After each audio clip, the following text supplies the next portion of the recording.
Hopefully this works, because it worked when I was... before I went online, but...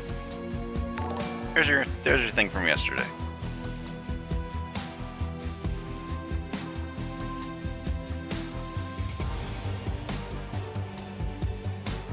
Yeah, I don't know what was keeping it from working, but yeah. Yeah, I don't know what the deal was, but yeah, no, I just double checked that everything was correct on the Streamlabs website, and so now they work again. Like, you got that one, and Trepsy got the other one.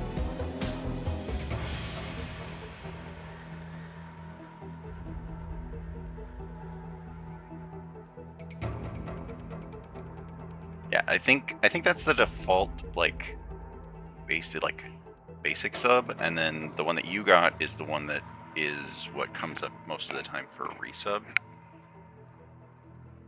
I think, like, yeah, I think the thumbs up one comes up for just like first sub or something, and then I forget what I coded it in to be. But yeah, I think yours comes up, the one that I played for you comes up when it's a resub. Anyway, let's find us the game. Over here. This right here. A little bit of this. Game. I know you're there. There you are. And I am over here. Hi. Hello, Trepsy.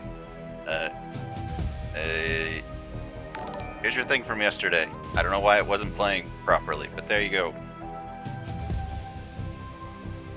Alright, we are back with more Shadowrun Returns.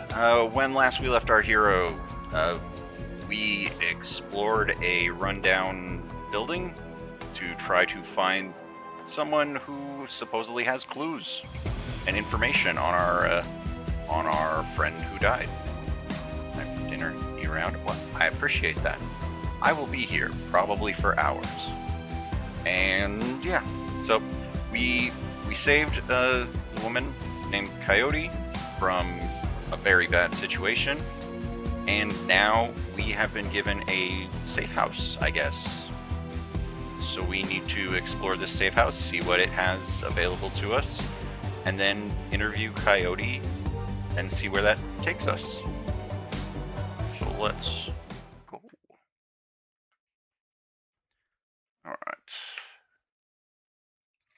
Does this just leave us at the start?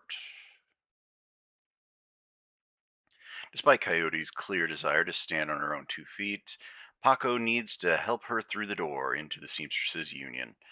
Heads raise, and the front room of the bar falls like, wow, really just skipped right past that. Okay then. Yeah, that just gave us the box from before we came down here. Alright, let's see. What can we find down here? Well, come on, say. No bunks available. Well, what do you got in the lockers? Oh, okay. Oh, it's my it's the stash. It's the stuff we sent to the stash when we weren't using it. Well, I don't think we need these grenades. Wait, what's this grenade? Concussion grenade.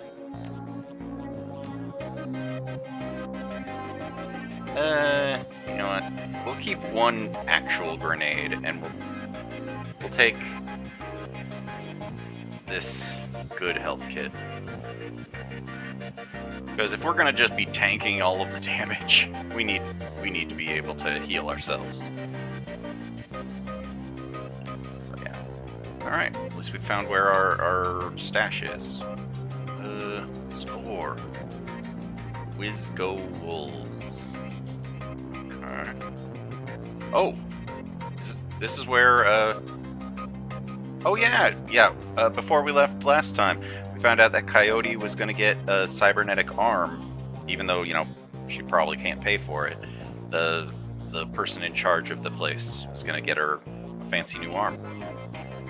Do we want to talk to the people first, or that's the next story beat, right? So, yeah, yellow is the next story beat. So let's go talk to these people over here, see what they have to say, what they have to sell. Algernon. Hey, Algernon, what you got? Click. Oh, look at him. Past the bar, the edges of the safe house become somewhat indistinct due to the magical haze surrounding a particular elf. The man seems only half of this realm, his mind wandering the far horizon of astral space, while his body peddles his otherworldly wares. Good evening, young orc, and welcome to this humble home we call the Union. I'm Algernon Halfdream. Okay. To ease your way through the sixth world, I offer you the best in magical foci, spells, and fetishes for the conjuring of spirits. I'm not really a conjuring spirits kind of guy, unless that's, what happens after you cut somebody with a machete a bunch of times. But you know what? Let's see what you have. I'm just curious. Like it's not my thing, but oh look at all these spells that if you were a spellcaster you could totally have and get. But nope, that's not my game. We got to find somebody who can sell us a fancier weapon or something. Eric. Me no credit. Eric Mersman. Oh wait, didn't we see this guy before? I feel like we saw this guy before. Change your clothes, change your life, right? Not only will you look better, not that you look bad now or anything, but each one will help keep you on the right side of the ground. Take a look. What you got? Oh, yep, this is the guy that had all those fancy clothes upstairs. We have enough money for this weird alley punk outfit. It does get us more HP. But I feel like there's gotta be something better for, like, something to improve our strength or something like that. Like, he's just, this intelligence, this one's charisma. Like, what we have right now, what does it do again? Nothing. It does nothing. Wow, nothing. I'll do you one better. And maybe something. Like, this gives us more charisma, but that's, like, none of these are things that are really for our character. Like, willpower, maybe. Like, it'll just give us better defense against attacks, probably. Yeah, let's look at the stats. So yeah, it's like charisma, willpower. Yeah, it's like we are not willpower. We are not really intelligence. Charisma's not our thing. We would do well from quickness or strength. And I guess HP would be good, but you know what? Maybe down the line they'll have more stuff as we get further on. But yeah, right now, let's just see if anybody's got better weapons. TB Gruberman. What you got, TB Gruberman? No, stop walking past TB Gruberman. TB Gruberman. Gruberman. Tick click. Oh, geez, you are serious looking. Theodore Buster Gruberman is a well-groomed orc dressed with the precision that suggests the straight lines of a military officer's uniform. His hair is cropped short, high and tight, as they say, and the neatness this presents is only compromised by the uneven tusks protruding from his mouth. The only other defect in his picture of perfection is the man's cybernetic right arm, which is obvious enough to be noticeable, but not so obvious as to ruin the line of his suit. Wow, this is quite the guy. He looks kind of like me, just with a little bit different hair and cyber arm. When he speaks, the orc voice is soft and thoughtful, and he talks almost exclusively in numbers, calibers, ranges, rounds per second, arc of fire, razoring factor, tensile strength, and, of course, price. Bunker Buster Gruberman at your service. Friends call me Buster. I also answer to Sergeant, Sir, and even Theodore on occasion. Anytime you're in the market for firearms, ammunition, or ordnance, I'm your man. How can I help you? I'm not really a gun guy, but let's say what you got here? Or we get to find out more. What do you sell here? Things that go bang in all shapes and sizes, plus other odds and ends on occasion. Consider me your own personal armory. All weapons are guaranteed to meet strict UCAS military spec, or your money back. In addition, I can handle routine maintenance, repairs, and upgrades, if you so desire. And if that wasn't enough, I also teach a safety and instructional course every weekend. This week, we're covering bayonets. Mark my words, they're making a comeback. That's great. So what do you have? Okay. Different pistol, Uzi, Beretta, shotgun, other different shotgun. Ooh, what do we got down here? Oh, yeah, we've got the machete, and yeah, he sells the baseball bat, but not much else. So I figure there's probably going to be more stuff out there somewhere. Yeah, drone repair is not. Yeah, we don't drone, so. But this will at least be a place that we can pick up more health kits if we absolutely need to. Like if we get into like a super bad fight. We might at some point want to upgrade our weapon, or like our pistol, because we can do guns also, but that our guy is strength and is more strength than quickness, but quickness is I guess where the guns go. So we'll just have to keep a lookout. Yeah, the guns are cool, but yeah, he's got these hands. It's like, and a machete. I gotta figure there's gotta be more interesting weapons as we get further on. Like we're still early-ish in the game, so like I've got weapons. Yeah, they're rated E for everyone. Exactly. There we go. Nothing right now, thanks.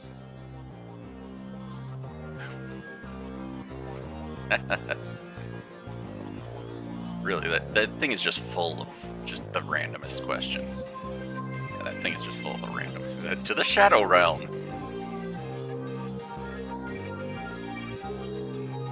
David Fry II. Every inch of the tech alcove is covered in a chaotic patchwork quilt of circuit boards, chips, wires, displays, and a million other things that you can't identify. In the eye of this techno-bit storm stands a dwarf, immaculately dressed and supremely calm. Oh, wow, look at him! He's very slick looking. I know that look. Don't let the size of the shop fool you. I can get any Matrix hardware or software that exists. And if it doesn't exist, then I can get it made for you. Any question I can answer or anything gear you need. I mean, this guy, we're not going to be interacting with this guy because we are not a decker. We don't do hacking like the title says. The only hacking I'm doing is with my machete. But, let's find out more about the world at least. What's a deck? You jack into the Matrix, or in the context of a run, when you jack into the local node of a facility you're in. The deck determines how many programs and ESPs you can carry and the firepower in your base Matrix attack. Decks have IP. When the deck's IP is reduced to 0, you'll get booted from the system, and it'll hurt. Program. The program in the Matrix allows you to defend your avatar against countermeasures and attack and enemy deckers. There's a wide variety of different programs for attack and defense at different power levels. Had a headache all day. Felt sick. Weirdest dream. Overwatch. Commander Gabriel Reyes is your landlord.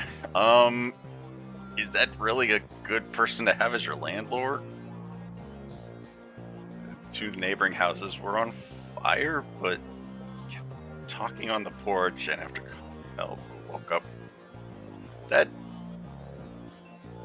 That's quite the adventure there. Your D&Ds and yeah, your Overwatch D&D game is doing some weird stuff in your brain. Yeah, when we all go to sleep, where do we go? To this weird alternate dimension where the Reaper is my landlord.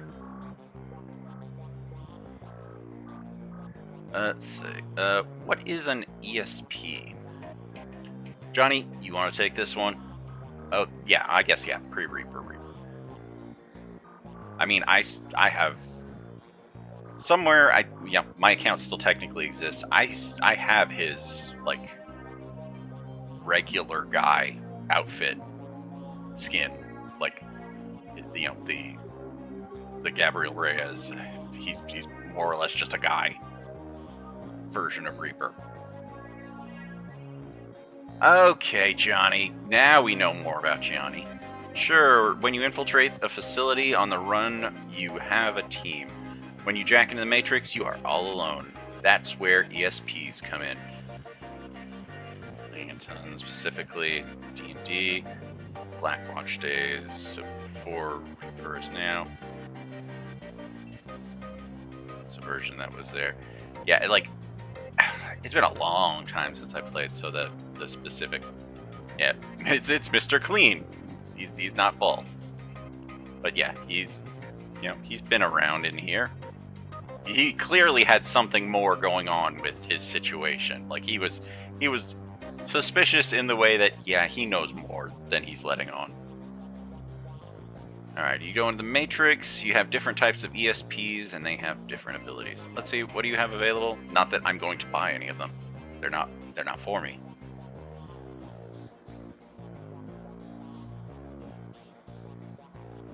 You're fine, don't even worry about it. Like I don't even know if my computer could comfortably run it anymore. Like I haven't even tried and it's been so long and they've gone through so many updates, it probably would have to be done on like low settings. If I do ever get around to upgrading my computer, I might give it another go, give it another try.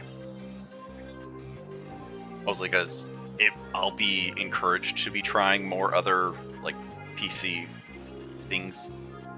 Hell, it's like the last time I tried to run, was it Fortnite on my computer? It did not like it.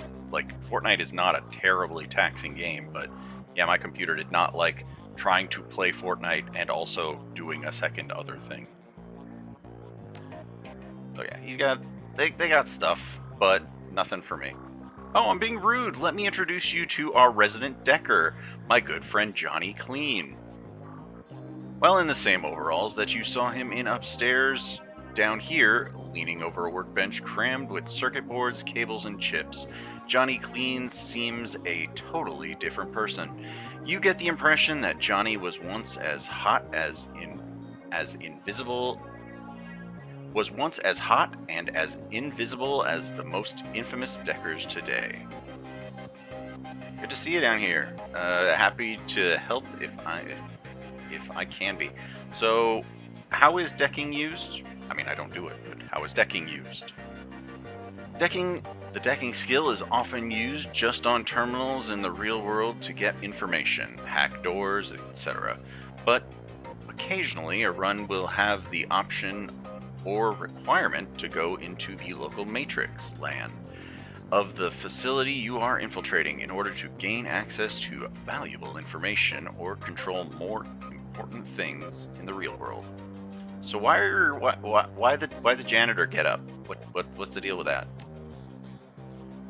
Did I stand out upstairs? No, janitors never do. When I was younger, I had a rep for getting in and out of systems so cleanly that no one knew I was there. Half the Matrix runs that earned me my rep were made possible because I was able to get inside the facility posing as a janitor. Now, it's just sort of part of me. Is it true that you are part of the Echo Mirage team? Let me take care of this one. Listen, I've known this guy for over a decade, and he's been smart enough not to tell me. So he is sure as hell not going to tell you anything about those days. For your health and his, best let the subject drop. All right, good. See you around. I kind of want to buy better armor, but like, I think we're okay for now. The only better armor, like, actually, does the armor that we have do anything other than just like what, one defense? It's like what, one defense? Yeah, one armor value. I mean, we should probably buy something for armor.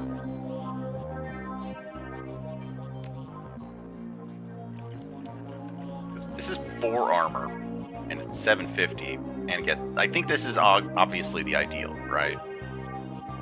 You know what? Let's go ahead and go for it. It gives us more HP, gives us a lot more armor. We should be. This should have us set for a little while, right? Like, and what's the point of having money if you don't spend it?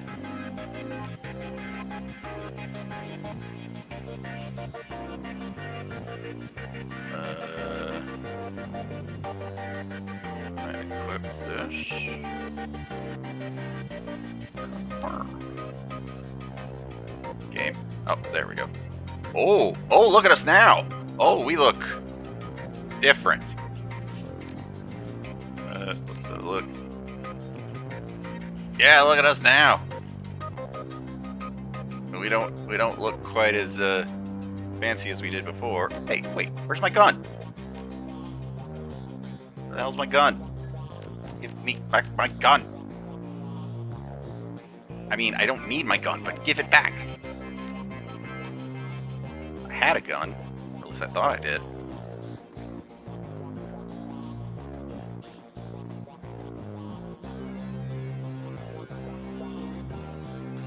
Okay. It's one of those things where it's like, I don't need a gun, but I don't want to not have the gun for, like, I get in a really bad situation, I want to at least be able to use the gun, right? Or if I decide to, you know, spec over into the pistol-y nonsense, because we do have 5 points of karma to spend. Ooh, look, yeah, we got better armor, and we got a little bit extra in the way of hit points. So we've got some more points here. Resistance to physical damage, we might want to do more, like wait a little bit longer and do more resistance, or see about, do we have anything to take? Ooh. Oh yeah, I did want to know about this. So we could take that and then just keep going. Yeah, let's go with that, because I want to know, this attack seems like it would be good.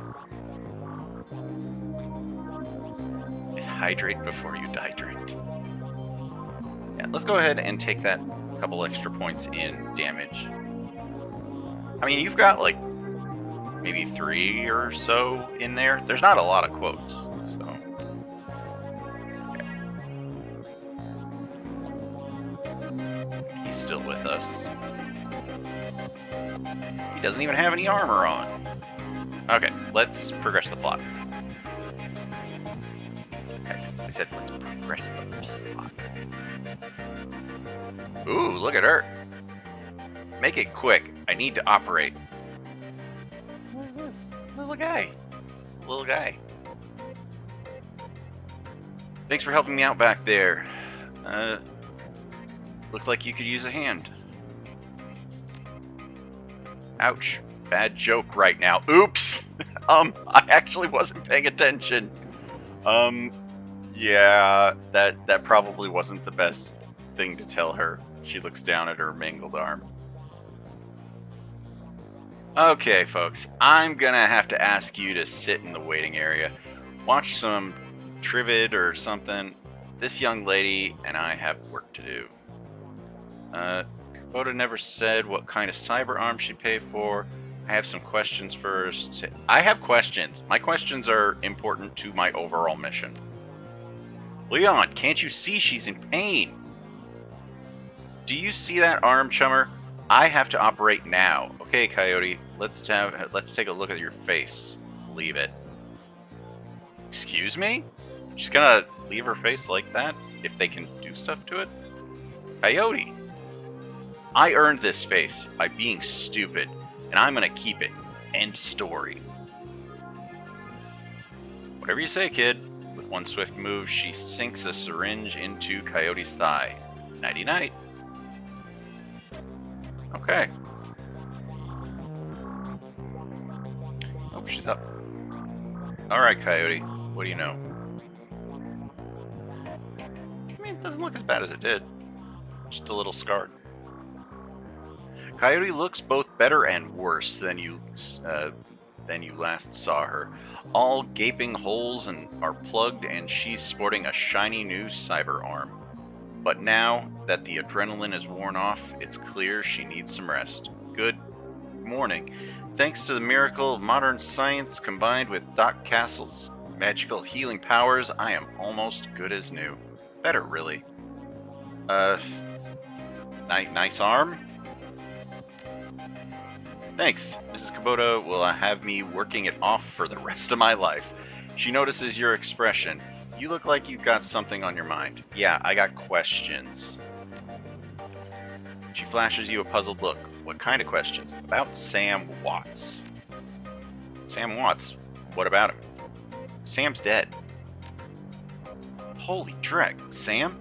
I can't say I'm surprised. He was on a downward spiral for a long time. What can I tell you? Tell me about Sam. I hear you liked him. Let's see. You served Sam. Yeah, I think we just go down the line. I did. He made me laugh. No one else seemed to like Sam's jokes, but I did. Let's see. No accounting for taste. Sam made some bad jokes. Did you guys jam? You know, me too. He was a good guy. Just a little drunk from time to time. We were friends, we ran together, he saved my ass. Yeah, that's why I'm here. Yeah, we ran together. Got it. Guess it was the same way for me in a way. We drank together. Sam just had a way of charming you. I guess I knew him the best of everyone here. Sorry, he's gone. So, you served him on the night he died. What do you remember about that night? Pretty average night. Regular crowd, as I remember. Sam was drinking with a guy named Armitage. Jake Armitage? Yep, you know him? Yeah, I met him. He's a charmer too. She bites her lower lip. I like gingers. Anyway, Jake and Sam were having a few. Well, Jake was having a few. Sam was tossing them back, but good. Eventually he got loud, the way he sometimes did when he mixed drinking and who knows what. And Mrs. Kubota wanted him ejected. Mr. Clue wasn't around, can't remember why, so she asked Jake to do the honors. Jake dragged him out back into the alley, and that's the last time I saw Sam. Say he got loud. Do you remember what he was saying? She thinks. Standard Sam Drek, how he grew up rich and didn't deserve this, how he hated his mother, how he loved his mother. It was pretty pathetic stuff. Let's see, enemies. Sam have any enemies? She thinks. Enemies, it's hard to say. Sam partied hard, and when he did, he ran his mouth off pretty good. Got his ass kicked on more than one occasion, but no, I don't think he had any enemies. At least none that I'm aware of. Where did he live? Ooh, yeah, that could be a good place to find out things. On the streets, mostly. He'd occasionally convince someone to let him flop on their couch, but he'd always overstay his welcome and get kicked out after a few days. Sometimes I'd sneak him down here so he could crash on one of the bunks. He used one the night before I saw him last. So, how bad did his drinking get? If it was just the drinking, it wouldn't have been bad. If it was just the drinking, it would have been bad, but Sam wasn't the monogamous type. He dabbled in everything. Booze, chips, drugs. He loved the nitro, whatever he could get his hands on. It wasn't always like that, but once he got sick, he started using more and more and stuff to try to forget it. Sam was sick? Dying. Didn't you know? Yeah, everyone could tell. You could just look at him and see he was a walking corpse. It had to be the drinking. Then he disappeared for a while, and one day he came back all better. Looked good, even. All better? Just like that? He said his mom helped him out. Never said how, though. That's kind of suspicious. That's a little weird.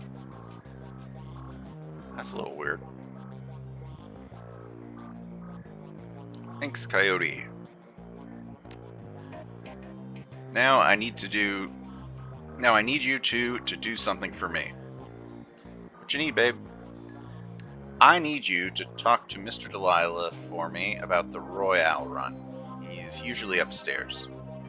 Tell him I didn't get the gems. Maybe I can take another run at it when I recover.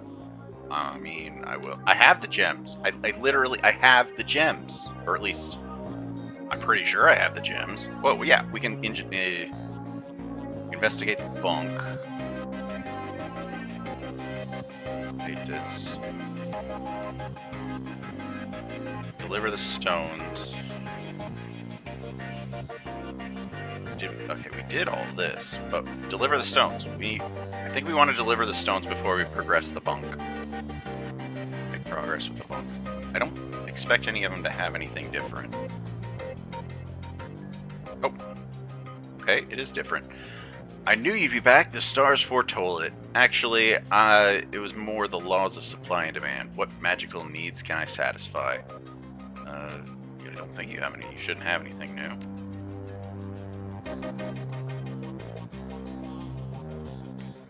Hey, you want a new look? I got the thing for you. Just give you an edge out there. Show me what you got. Again, yeah, it's all the same sorts of stuff. I would hope. Over time, they hopefully get different stuff. Kiss, kiss, bang, bang. Love that one. You, my friend, were right to check back with me so soon. Circumstances can change just that fast. And you know that you need more things that go boom in your life. Check out what I have in stock. I think you have the same stuff. Like, is this a better pistol in any way?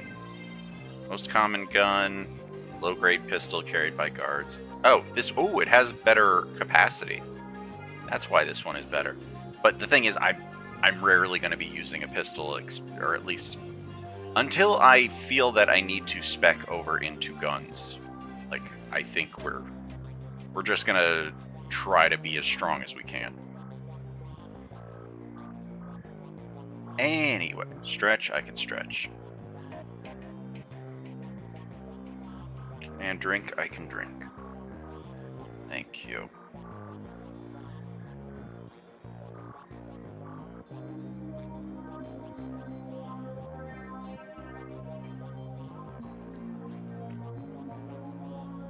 Alright. I'm just going to talk to all these people just to make sure that we complete the thing that it wants us to do. Because, who knows? Maybe just talking to all these people again will get us another karma point. Nothing right now. David? Glad you checked back. I'm always getting new stuff in, so check the list, and I'm sure you'll find something you can't live without. You do Decker stuff. That isn't anything for me. Although it does seem interesting. Like, you need to have data jacking, and you need to have decking 1 before you can even equip, like, the lowest grade one. Yeah, I would like Mr. Waffle Fries. And Johnny? Johnny. Careful out there. Thank you. I will be careful out there. Oh yeah, she said she sold stuff, right? Sold cybernetic arms or something. In Shadowrunner circles, the term doctor is often used quite liberally to describe any sawbones with a needle and thread. But in the case of the Union's resident medical expert, nothing could be further from the truth. The safe house boasts a fully equipped medical suite complete with shamanic fetishes. This is sixth world medicine of the highest caliber. The doctor herself is an unassuming sort, perhaps the type to go unnoticed entirely, if not for the sprightly spirit perched on her shoulder like her own personal gargoyle. The spirit's burning eyes follow you constantly, even as the doctor's own eyes are buried in her charts. However, she does look up long enough to acknowledge your approach. I'm Dr. Castle. I understand you were instrumental in bringing Coyote back to us. Thank you for that. I suppose you were the one who patched her up. Null Sheen. Now, fixing her arm, that was a piece of work. You're welcome, but I gotta say, that was some work you did with her. Your talents may be going to waste down here. It seems really complimentary, but that last part, like your talents are going to waste. You know what? We'll go with the middle one.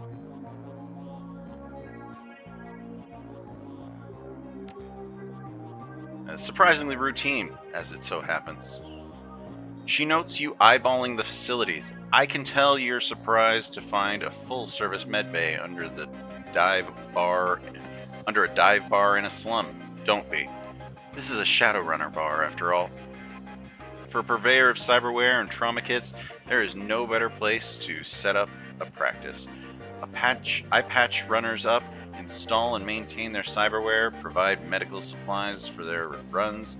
I may not be as mobile as Doc Wagon, but I'm the next best thing. Can I help you with anything? Tell me about trauma kits. Trauma kits are fully automated stabilization units that include a defibrillator, spray-on synthetic skin, and medical nanomachines. They can save a runner's life.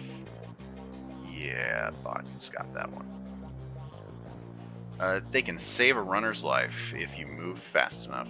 So if you're bleeding out, one of these can get you back on your feet. Wow, just bots all the way down. This is exactly, but you have to be quick. This is Doc Wagon's own field tech, but even their stuff has its limits. So let's see. See your medical supplies. Ooh, trauma kit. Restores a teammate to life. What are these ones up here? Restores a teammate to life with 100%. 100%. Okay, so they have 3 of the ones that do 100%. They have 3 of the ones that do 50% for 650. Basic trauma kit is 25%. I'm tempted to take one of these. I'm tempted to buy one of these, but I'm kind of like, I want to see what else they have. The names on these weird spam bots. Yeah, weird names. Like, I am curious. Like, I do kind of want one of these just for insurance, but I think we'll be okay for the time being, at least. What cyberware do you have available? Ooh, this seems to be a good way to improve us. All right, what do we got? For 2,000, we can get okay, our current essence is 6. So, let's see. For 2,000, we could get a cybernetic leg that'll give us 8 HP and 1 + 1 quickness. For 3,000, we could get a, let's see, body. We could get a body. Bone lacing. Plastic bone lacing that gives us +1 body. That could be good. Eyes. An eye adjustment. Plus 3% to hit. Like, we're mostly going melee, so if we miss, I feel real bad. This one here, it's only 1,000, but it gets us +6 HP. Let's see, this is just a basic arm replacement. Dermal plating. Ooh, this one looks good too. Adds 2 armor and costs 2,500. Like, I feel like this and this are 2 of them that we kind of want to go after. Like, this is for riggers and deckers, like it says, but it's not. Yeah, that's not us. That ain't us. I don't think this is that important for us. I'd rather save up the money and see if we can maybe get more HP, or if it looks like we're going to have enough money, maybe get the more armor. But still. What else we got? Shamanic stuff is not really our thing, but let's see what they have to say about it. While modern medical technology makes surgery less disruptive than it used to be, it's still an ordeal for both the body and the spirit, requiring extensive recuperation and to properly heal. I am trained in the ways of the spirit world as well as the scientific world. I do my best to heal the whole patient. So what's that thing on your shoulder? This little guy supports the healing rituals I perform on my patients after surgery, dramatically reducing their recovery time. Not standard procedure, of course, but the results speak for themselves. So yeah, this is one that we want to keep an eye out on, make sure, like, if we have enough money for it, this is where we can improve our guy. So I think that's everything from that. Alright, we talked to all of them.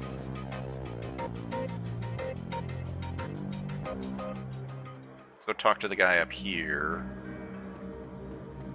Sure, there's nobody else. Oh, there's Mr. Delilah.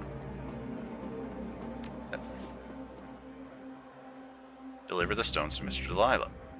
Okay. Wow, the bots are just out in force today. They're just not being very interesting. I think, what is it? In theory, we could probably sell the gems to Van Grass for cash. Another time. Yeah, I think in theory we could probably sell the gems to Van Grass.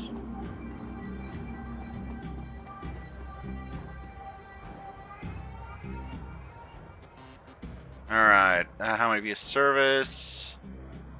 Mr. Delilah here. Yeah, we've already seen him. That's usually where he does business. You mentioned Coyote's Crusade. What is it? Coyote grew up in the Royale, but managed to escape that life. However, her cousin was apparently not so lucky. He came to town about a year ago and fell in with the wrong circle. He was introduced to sim chips and became addicted to BTLs. Coyote has been tearing her way through the chip houses for months now, searching for him and acting as a one-woman cleanup crew. Don't mind, how did you get involved in all this? Are any Johnsons or fixers here? Yeah, how did you get mixed up in it? I am a former runner. Now I provide a safe haven and a marketplace for runners who need a trustworthy place to congregate and do business. Any Johnsons or fixers? In addition to Mr. Delilah, you may wish to speak to Van Grass. He is often side stage. Van Grass is most often a receiver of found articles. That's cute. A receiver of found articles. But he occasionally has work. Alright, I'll be going. Let's go talk to...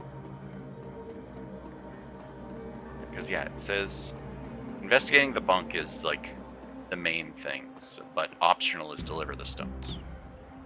So let's go deliver the stones. Oh, look at that guy.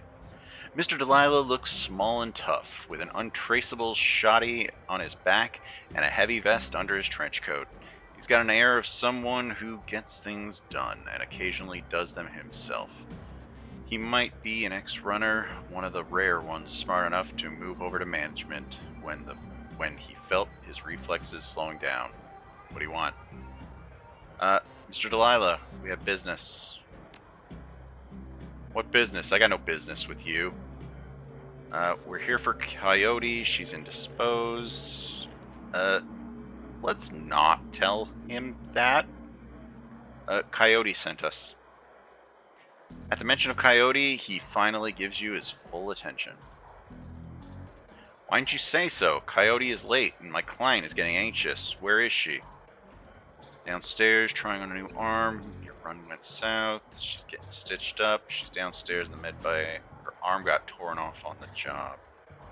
I mean, this seems the most, like, not giving away everything. But, like, this is also, like, all of them are true, but it's like, what kind of tone are we trying to give him? No kidding. Well, whatever. She's tough. She'll pull through. Now, who are you two? Leon, he's Paco. The guys that got your goods, what difference does it make? This is Coyote's boyfriend, Paco. Yeah, no. Leon and Paco. Great, we're all introduced. Now give me the stones. Oh, wait. Hold back the pebble with the runes on it and give him the... No, seriously, we are not... This ain't us. Like, yeah, hold back the best stones and give him the rest. Hold back the pebble with the runes on it. I didn't even know there were runes on any of the pebbles. Like, were we supposed to know that? Were we supposed to be able to, like, search these items? Oh, hey. The animation thing is working now, too. Thank you for the bits. Yeah, it's like, should we be able to look? Like, why can't we find the, mission? There we go, mission items. Yeah, they got various markings. That's all that it says. Oh, you can't see it because of what I have there. But yeah, they got various markings, but they're not that unusual. Whatever. We're gonna play it. We're gonna play it nice. We're gonna play it right. We're gonna give him all the stones and stay in the good graces of Coyote, I think. In an instant, there's a jeweler's scope on his eye, moving quickly through what appear to be the most valuable stones. He stops when he finds what appears to be an ordinary pebble inscribed with Hebrew characters. That's the one. He pockets it. Okay, you done good, but you're late, and Coyote knows that in this case, late equals no payment. What? No payment? Come on. She lost her dang arm. Turn the server said, oh, thank you. Now I can afford a single grain of... Wow, that is a jerk. Wow, that is a real jerk.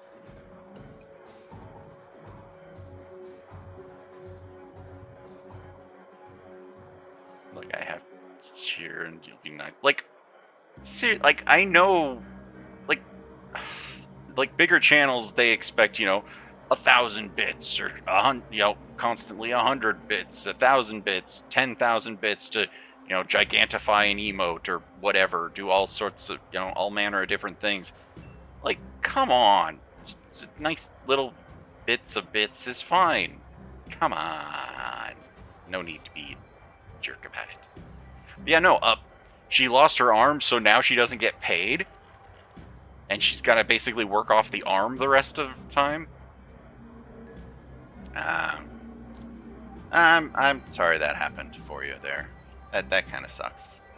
Oh, look at this guy. Look at her. Alright. Okay. You done good, but you're late. And Coyote knows in this case, yeah, he can pay her. I'm feeling magnanimous tonight, so you guys can keep the rest of... Ooh, we get to keep the gems. We get to keep the rest of the gems as a reward. Maybe we can actually sell them to, what's-his-face over in the other room. Mr. Delilah looks you up and down, takes you all in. Listen, you look like the sort of man who can run a crew of your own one day. Might need a little talent. When that happens... You come to me. I'll set you up. He dismisses you with a wave. Looks like you impressed him. I know a fence for the gems. Van Gas. Follow me. Okay, good. We can sell the remaining gems. Yeah. Sell the remaining gems. We'll get a little bit. Thank you for those bits. I appreciate that. All right, Van Grass. We got. Ooh. We don't have enough charisma to recognize that he's a busy man. Van Grass is fiddling with his cyber eye while noodling on his PDA. You're back, still busy. What's your story? We got some pretty things to sell. You'll want to see them. You need a fence for some stones. You're the right guy. You know what? We got pretty things. You want to see them. I have a fondness for pretty things. Let me see. You hear the servos in Van Grass's cyber eye whir as the magnifying lens slips into position. He bends his head over the stones for 2 seconds, maybe less. Where'd you get this, Drek? A gumball machine? I'll give you 1,000 for him. Oh man, our strength is not high enough. Strength is like one of the things that we have. But, yeah, no, our strength, I didn't invest. Dang it. We could have invested in our strength and we could have strong-armed him to pay us more, maybe. You know what? Let's just take the money. I don't love it, but let's just do it. Like, I don't know if we'll have the option to sell it to him later, or if we'll have enough money later.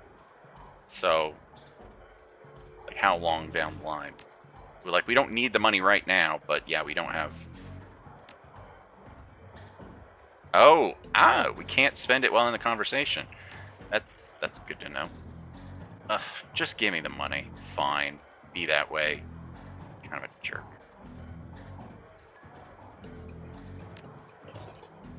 Alright, give me your crit stick.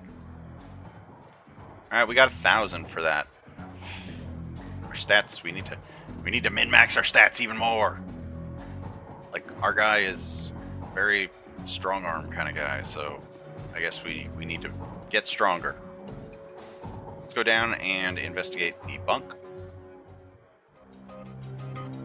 Oh wait, how much was the upgrade over here? Okay, we could get the arm upgrade if we wanted. But we're honestly not that far off from being able to get the body upgrade. I think if, hopefully, like, after another mission or so, we can get the body upgrade. Because more armor, like, yes, more HP is good, but more armor, that feels like that's more long-term good. Although, also, if we can get up to 2,500, we can get up to 3,000. Like this one up here, also. This is 8 HP and 1 quickness. So it's like, if we've got 1,000, like, hell, if we can get like 200 more, we can get +1 quickness and 8 HP just from some legs. I think we just save up for a little while longer, try to do whatever the next mission is, and hopefully that'll give us enough to get something good. What do we got? Bunk is a mess and reeks of booze. Searching through the sheets and blankets and pillow, you find an old photograph that's seen a lot of wear. What's the photo? The picture is of a blonde boy and a girl, both about age 14, sitting on a dock at the edge of a lake. They appear to be twins. The boy has his arm tight around the girl's shoulders and is mugging for the camera.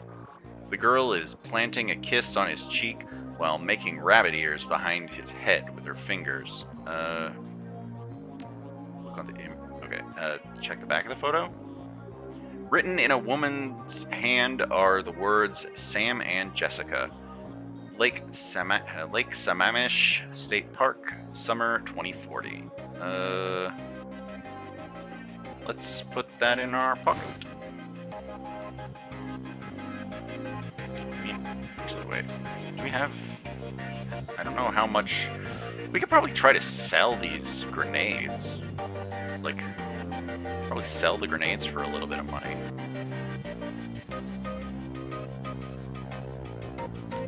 Let's see how much money we get for these grenades.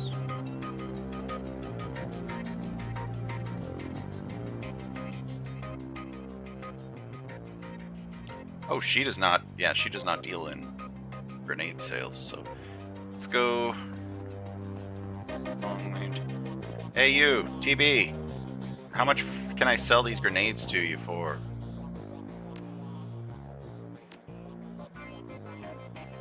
All right. 67. That's good, but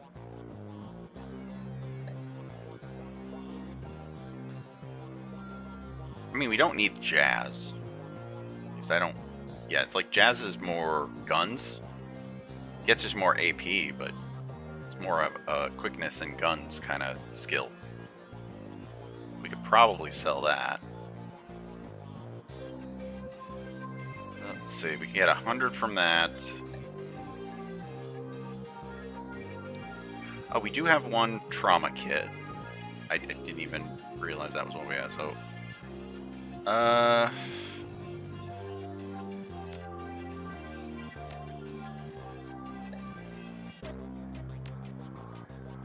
That'll get us over 2,000. You know what? Sure, let's sell that.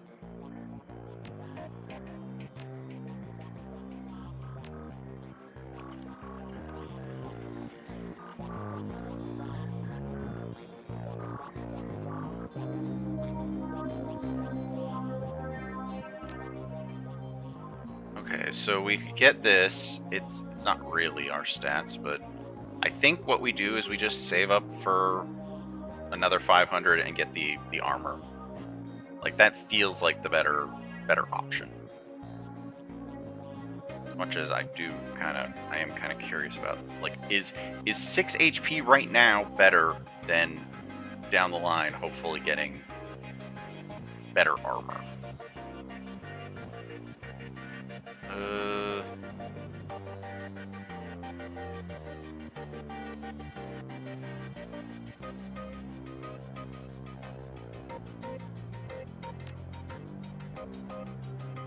Left arm, right arm, I don't know. You know what? Let's just get a little more HP for 1,000, and yeah, we'll just see what. Yep, that'll leave us with a little bit of money, and yeah. Cyberware causes essence loss. This affects your magic rating of your character, as magic is equal to the essence rounded down. Magic is very important for spellcasters. The base number of spell slots available to the caster is equal to half their magic rounded down. Therefore, losing essence can cause spell slots to be permanently lost. In addition, each point of magic lost increases all spell cooldowns by 1. Casting a spell again while it's on cooldown causes drain damage to the caster. You cannot have less than 1 essence. What do I care? I'm not a spellcaster. Like, I got abilities and stuff, but I'm not doing spells.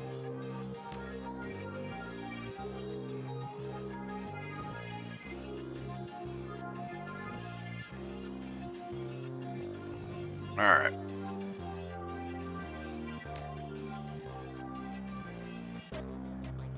Now our left arm is robots.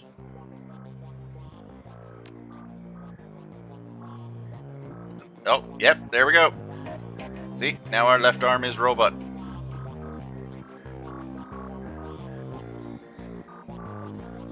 And now we got our left arm is robot. Alright. Let's see. Oh, return to Coyote. Sure, let's do that. You're back. I think the highlights of the Wolves game will be on soon. Want to take a load off and watch with me? Found something in the bunk Sam was using. Did Sam have a sister? Do you know someone named Jessica? Her brow furrows. No, why? It's the name of Sam's sister. Jessica Watts? Yeah, he mentioned her once. It didn't sound like they got along all that well.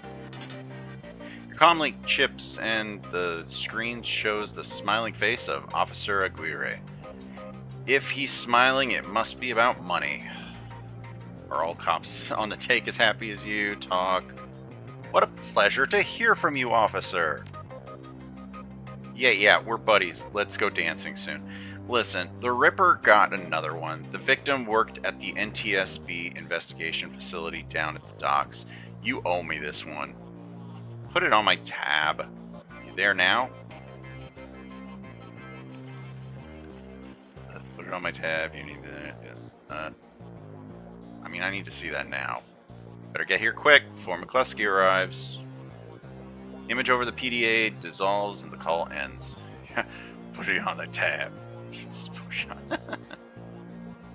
Another Ripper murder? Where? The docks. I gotta go. Okay, listen, I want to help.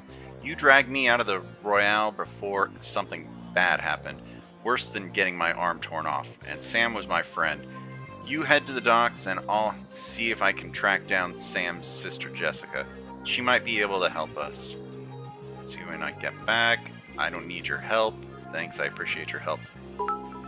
Oh, thank you for that cheer. That was a nice 495 cheer. I still like that animation. I had a better one for that, but I still like that animation. Like I need to look around and see if I can find some better gifts for various things. Like I kind of wanted to use one of them. Like there's one that I can think of that I wanted to use, but I just never got around to saving. The one of Ichiban, I think, the guy from it took the number one spot away.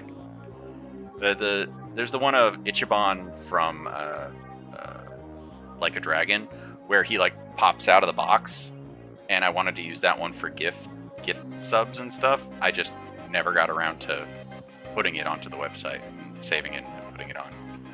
I'll have to get around to doing that at some point, because that one was funny. Because he's just like, surprise! Oh, thank you for the cheer. Does that get you back in top place? No, not quite. But I still appreciate it. I appreciate any of the support.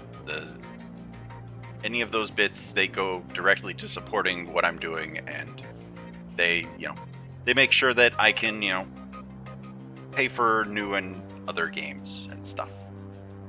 Maybe I can get a new computer at some point. But, right now, yeah, I think we're doing good. But I do appreciate it. I appreciate all the support. All right. Let's see. Listen, you know what? I am going to be thankful to her. If she can look up this Jessica person, that's really good for us. We need to find out what maybe Jessica is, we can find out more about this Jessica. All right, let's take a cab to the docks. Anything else up here? Anybody else? Oh, Mr. Delilah, do you have anything to say? Done now. Buzz. Anybody else? Oh, I didn't realize he was still up here. We just going by ourselves? Okay. It'll be fine. We got a new cyber arm and everything. Here, look at it. Look at our cyber arm. We got a robot arm. We got our weird little outfit. It disappears into the tall grass. I appreciate the lurk. All right, let's go to the cab, to the Seattle docks.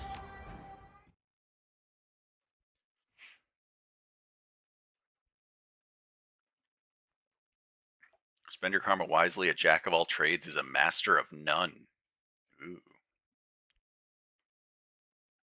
The South Seattle docks. Leaving the Seamstress Union behind, you head to the docks. The Ripper killed Sam, and maybe he or she slipped up on this latest victim. Left some useful evidence.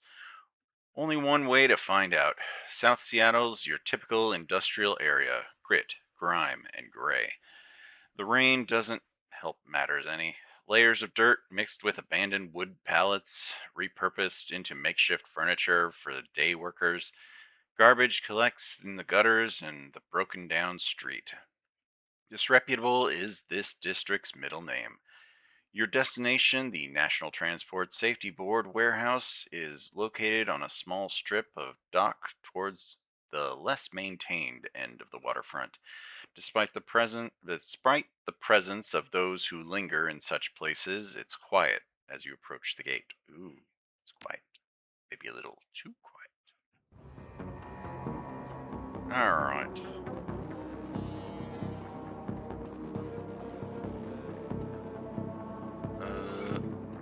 See if there's anybody we can interact with, anything we can pick up. You look like we can talk to you, streetwalker. Hey, looking for a good time? You know anything about what happened at the NTSB? Yeah, bums around here. Ooh. Which language were you Duolingoing? I forget if you told me. I know you were trying to learn Korean a while back, but yeah, I don't know if you were still working on that or if you're working on a different one. The old crap from the place years ago, not worth my time. Wow, you're no help.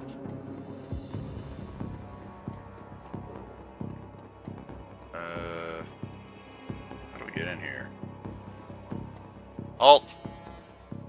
Alright, the guard looks bored. He toys with his guns absent-mindedly, like he might shoot something on a whim just to watch it die. Hey, you're about to trespass on corporate property. You looking to get dusted, street scum? I'm working with Lone Star on a crime scene investigation in the NTSB warehouse. I'm looking for my kitty cat. Here, kitty! I'm the new maintenance guy. This is my first day. Officer Aguirre called me in. Needs to rule out the killer. Like, I don't know how we get this etiquette thing, but yeah, we don't have security etiquette. I think this is probably like we don't have like the charisma or whatever to really lie. I think so. We're investigating the crime scene.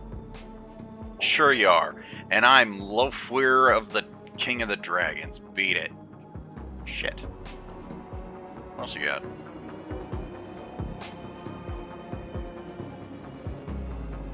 Get out of here.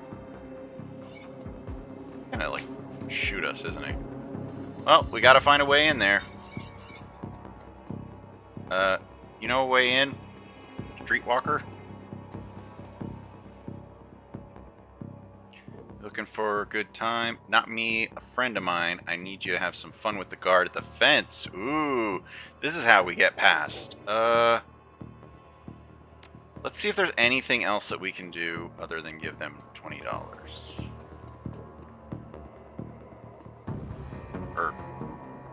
Oh. Okay, there's a... We could take the fence, or we could take the ladder. Who raised you? A pack of wolves? That there ladder is rightfully mine. I could use your intestines as a rope instead. Listen, five new yen to use that. Here, I'll give you 5 new yen. 5, sure. Maybe that noodle machine is still working.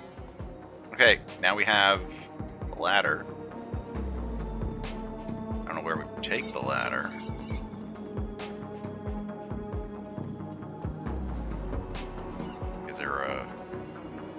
Or do we have to do both of them? I think we maybe have to do both of them.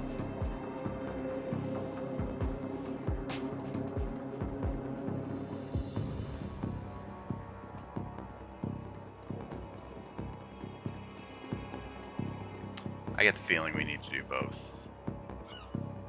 Because I don't see any other way.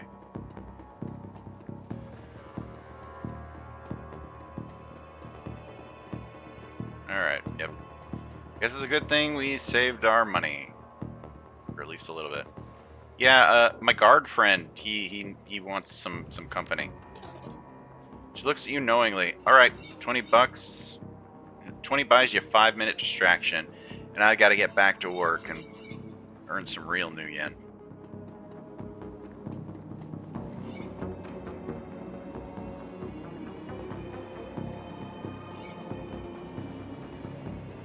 big gun you have there. Oh, there we go. And we're in.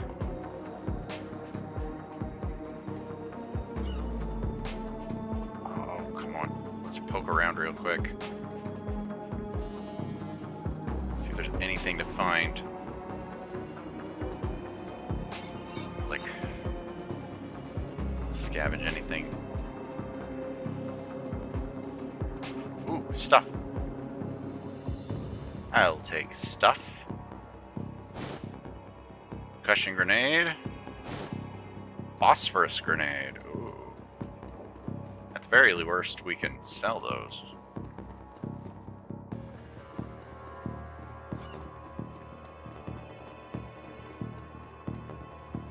Alright, I think we are good. Like, we found a couple of extra things. I think what we sell those grenades for will at least make up for what we had to spend to get in here. Right, is there anything else? Just get to there. Get into the warehouse. Let's go.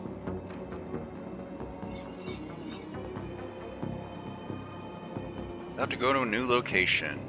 Continue? Yes, because if we don't, what the hell are we even doing?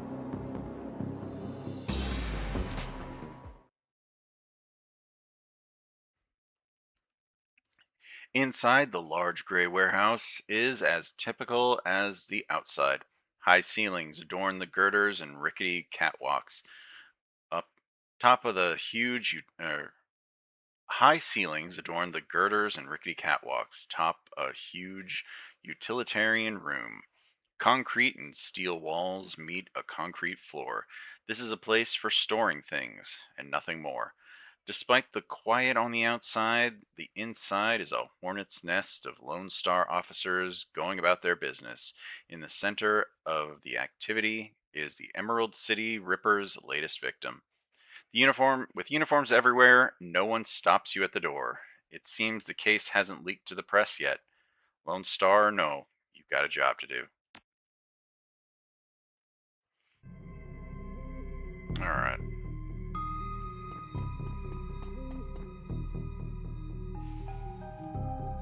There's anything locked.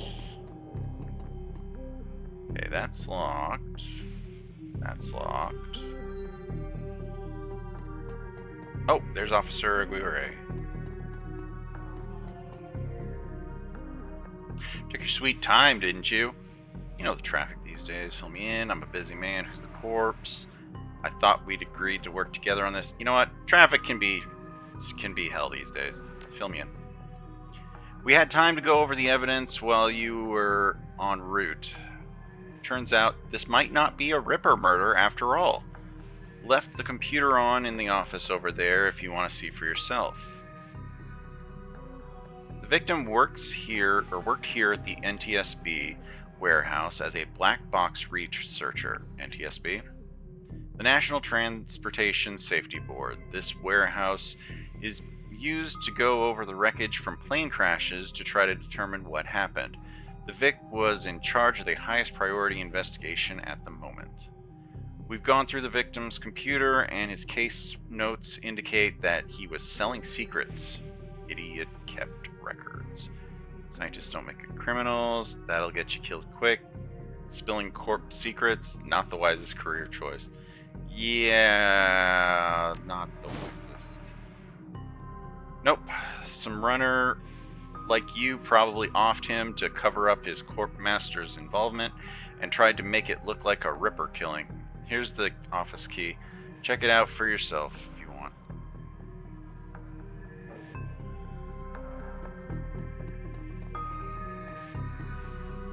Investigate the murder scene.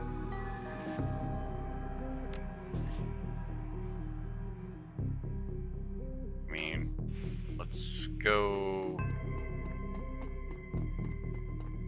check the office first, right?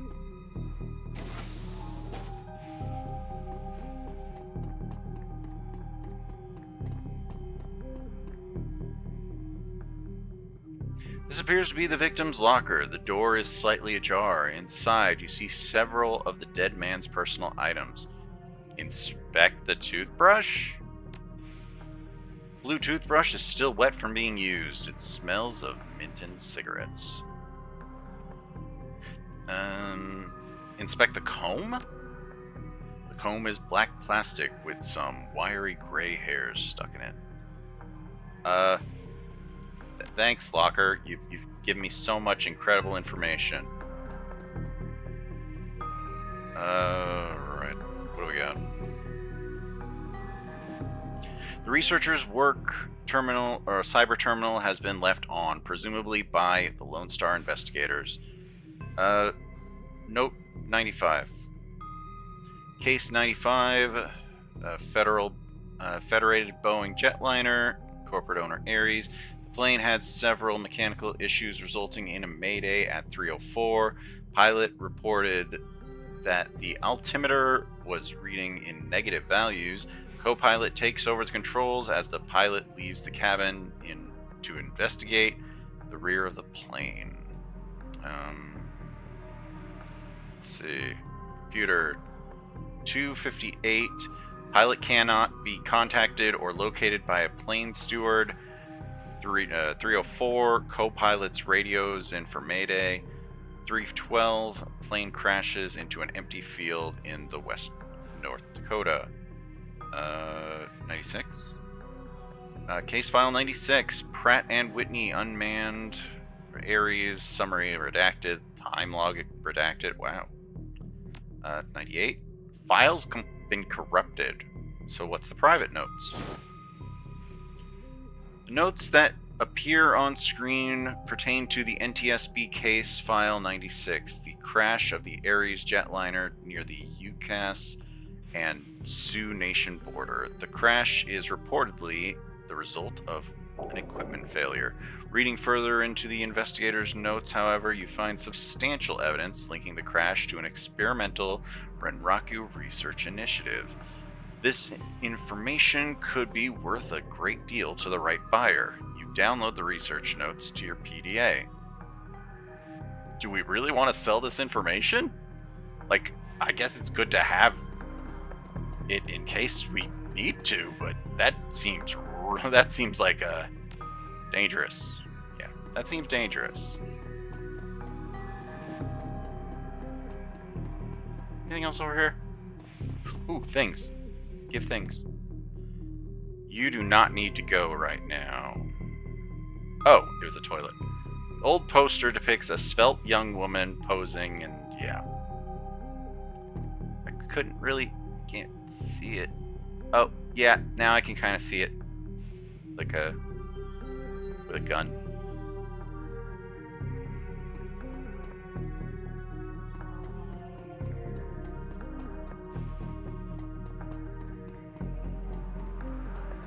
Alright. Oh, we can go in here.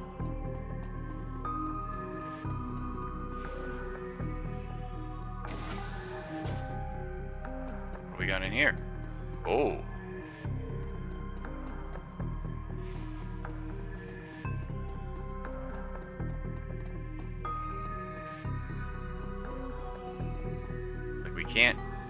We aren't a decker, so we can't get into these things.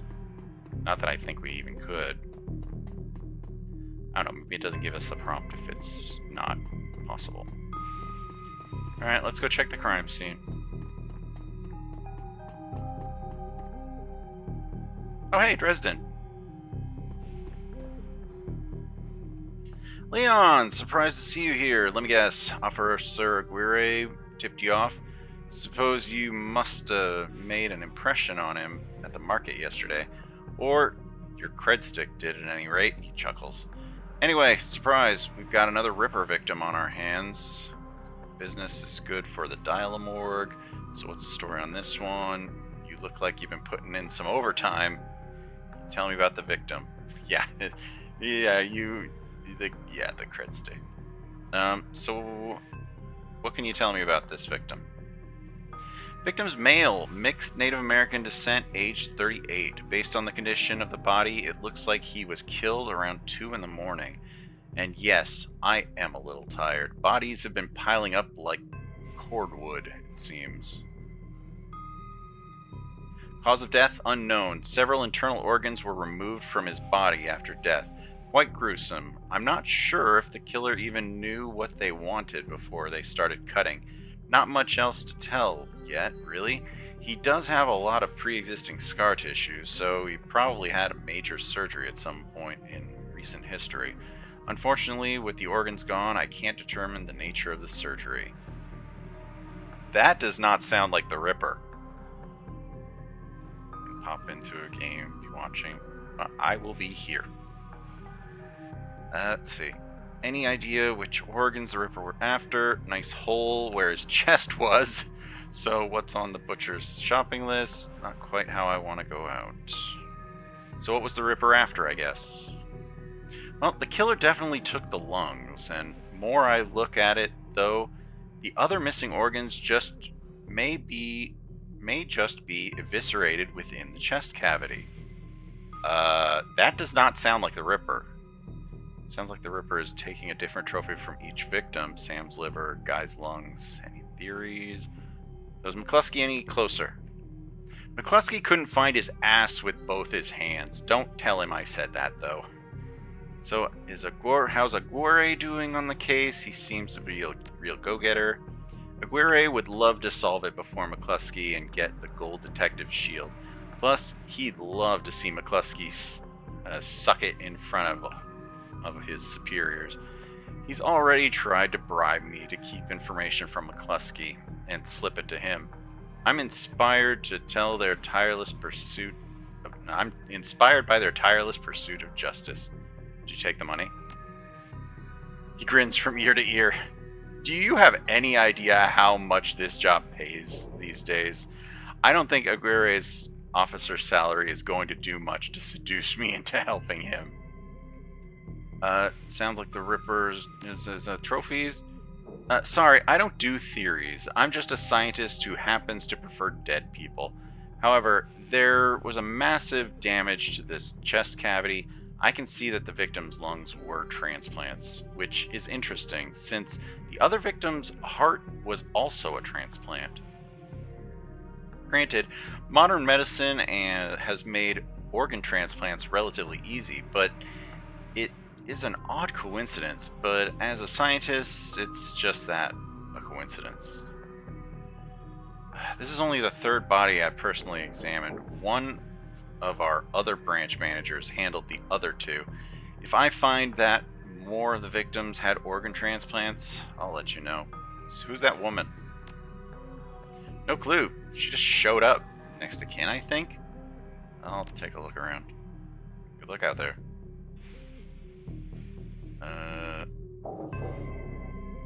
Shannon Halfsky. You're not a cop. She looks up, watching you warily. Independent, what's your relationship? Nope, who's the stiff? I see you've been praying. Do you know the deceased? So it's either this or this. I see you've been praying. You know the deceased? Yes, he's my older brother. I asked Bear to help me speak to him. She shakes her head, looking like one who has found herself lost for the first time in her life. I'm afraid his spirit is too disoriented by this recent journey to answer me. So you're a shaman? Yes, for all the good it's doing me. If I could just make contact, I might be able to deliver justice and allow my brother's spirit to rest. Let's see. Are there any other witnesses? I can tell you're using I can tell you're used to shouldering a heavy burden, but maybe there's an easier way. It sounds nice. Try nice. She looks at you, the flattery largely failing to affect her, given the circumstance, but then inspiration dispels a dark cloud surrounding her. Perhaps my brother's spirit is too weak. That's a given. But my brother's spirit may not be alone here this night. She closes her eyes and concentrates, droning a low chant you can barely hear. Yes, there are other spirits who may be have help. Her features harden in frustration, as if she's searching for something that remains elusive. Sighing, she opens her eyes and fixes you with a stare. But I can't do it alone. What do you need? This warehouse contains the spirit of plane crash victims trapped between worlds. They wish to help. They wish to be heard. And I think they have something to say about my brother's murder. Lone Star won't let me in there, but you seem to have the run of the place. If you can find personal items that belong to the victims, I believe that I can summon a spirit to speak with us. There's why we would need the toothbrush and the comb. I'll need at least 2 such objects. Can you find them for me? I'll do what I can.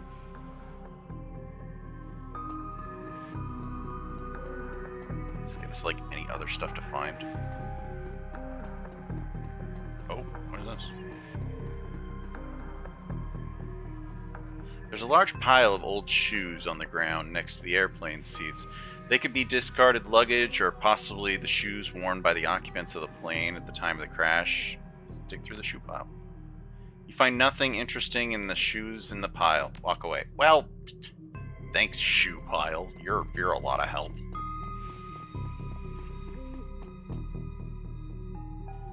It's hard to say whether this is a heap of items and refuse recovered from a plane crash, or simply trash that hasn't been taken out. Let's go through the trash. A sticky substance of some sort seems to have seeped through the trash pile, and your hands are quickly covered in the stuff. After searching for a minute, you unearth a handful of interesting items. Inspect the earring. Earring is made out of burnished steel, formed into a shape of a small salmon. An intense primal fear washes over you as you touch its surface. This must be one of the items the shaman was looking for. You take the earring. A dented lunchbox. A dented tin lunchbox that's seen better days. You can barely make out the face of the grinning troll on the front. A cred stick. Ooh, with 200 new yen. Surprisingly, the cred stick is still functional. You slot it into your PDA and 200 new yen is added to your account. Walk away. Hey, just made 200. Can't get in there. So, clearly we need to take the, the toothbrush and stuff.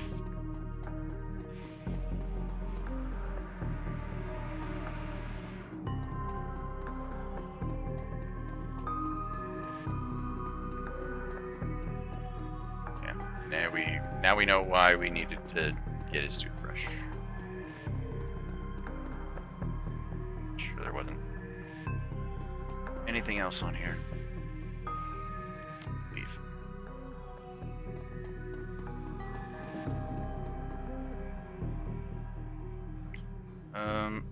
Let's see. Inspect the comb. As you reach for the comb, the hair on the back of your hand stands on end, and when you take it off its little shelf, your heart thumps in your chest hard. This must be one of the items the shaman is looking for. You pocket the comb. Let's see. Leave the locker. Let's see if Egwari has anything else to say.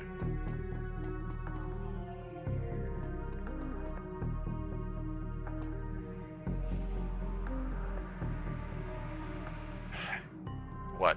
If this was a corp hit, why'd they leave evidence on the computer? Good catch. The information's probably worth a fortune if you found a buyer. Oh, like he's not even gonna tell me don't do anything with it.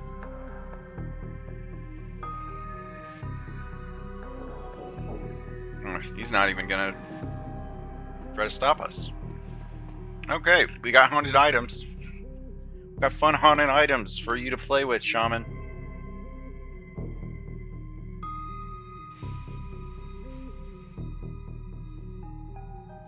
Alright, feels like you found enough objects. Yep, here they are. You hand her the objects you found. She closes her eyes and chants over them for a time. When her eyes open again, they're filled with tears. Thank you. These items are all I will need. It shouldn't take me long to... What the hell is all this? Dang it, Klusky. Officer Guerre trails after the detective, only meeting your eyes for a moment. She's the victim's sister, sir. This is a crime scene, officer, not some Salish drum circle. It's standard procedure to contact the next of kin. That's her brother. Makes her business. Watch your tone. I mean, isn't it the procedure to contact next of kin? Ma'am, consider yourself contacted. Now get the hell out. Come on. If we stay much longer, I'm liable to do something I'd regret. Wait. Come on. If we stay much longer, I'm liable to do something I'd regret. Or worse, something I'd enjoy. Okay.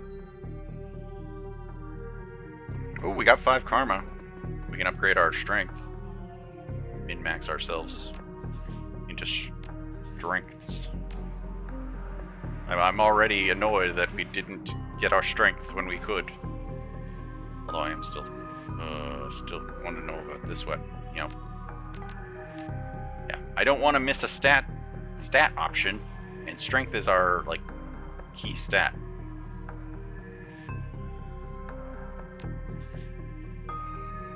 Yeah, more strength. All right. What do you say, Shannon? That man is an ass. She stares daggers at McCluskey from across the warehouse. But there's no helping it now. I should be grateful that you were able to collect these items before the Claws carted everything off. So can we still summon the spirit? Not from here, I'm afraid. Spirits such as these have domains to which they are anchored. We need to get back in there. Come back when the coast is clear. Rent-a-cops won't tie up this place for long. It's not looking good now, but do you have any plans for this evening? A little breaking and entering, perhaps? Under cover of darkness? Sure you're up to this? As long as you can deliver, make it worth your while. If it means your brother's killer doesn't take another life. Maybe a rabbit hole, but I have to get to the bottom of it. Whatever your reasons, I thank you. Now, since we have the time, we should probably enlist some help.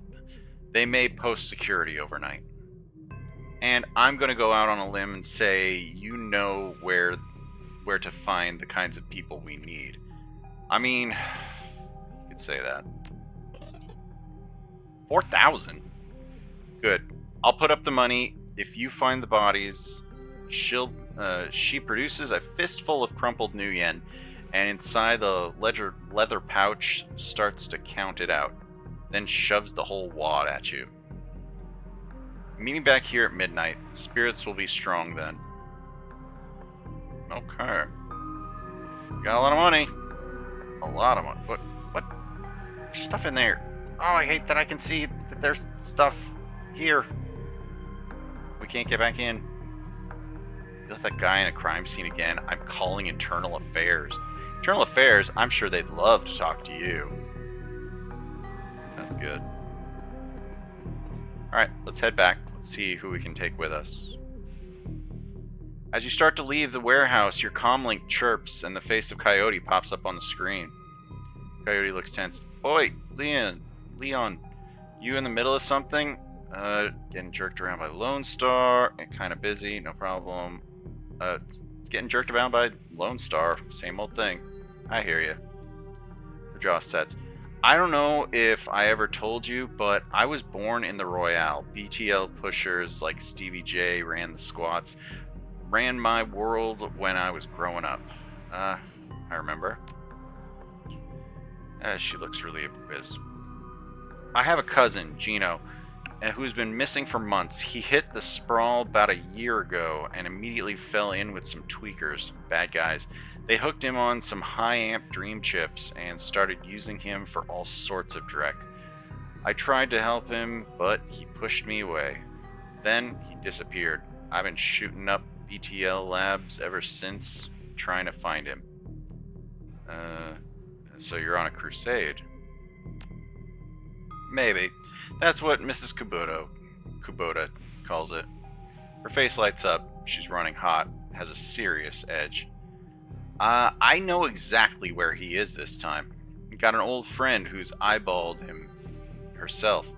I'm on the way. Paco's with me, and we could use another hand. You in? I need you right now. Oh, no. I'm working the Ripper thing. I can't just... Listen, I'm on the way. I knew you'd come. I'll send you the address. See you soon. I hope this doesn't hurt our Ripper investigation. Coyote's Crusade. The cluster of dilapidated buildings where Coyote told you to meet her appear to be the remnants of a public housing project. The building looks like a cesspool filled with human debris. You find her standing with Paco on the street corner, eyeing the roofs, the doorways, the windows. Despite his attempts to engage her, Coyote barely says a word as the three of you weave your way through the tenements. She walks purposely, her new cyber hand flexing open and closed with each step. It's unclear whether the action is voluntary or not. You circle around back of the building, and Coyote jumps up, grabs the bottom rung of the fire escape ladder, and pulls it down. Without a signal, she starts to climb towards the roof. Paco looks at you worriedly and starts up the ladder.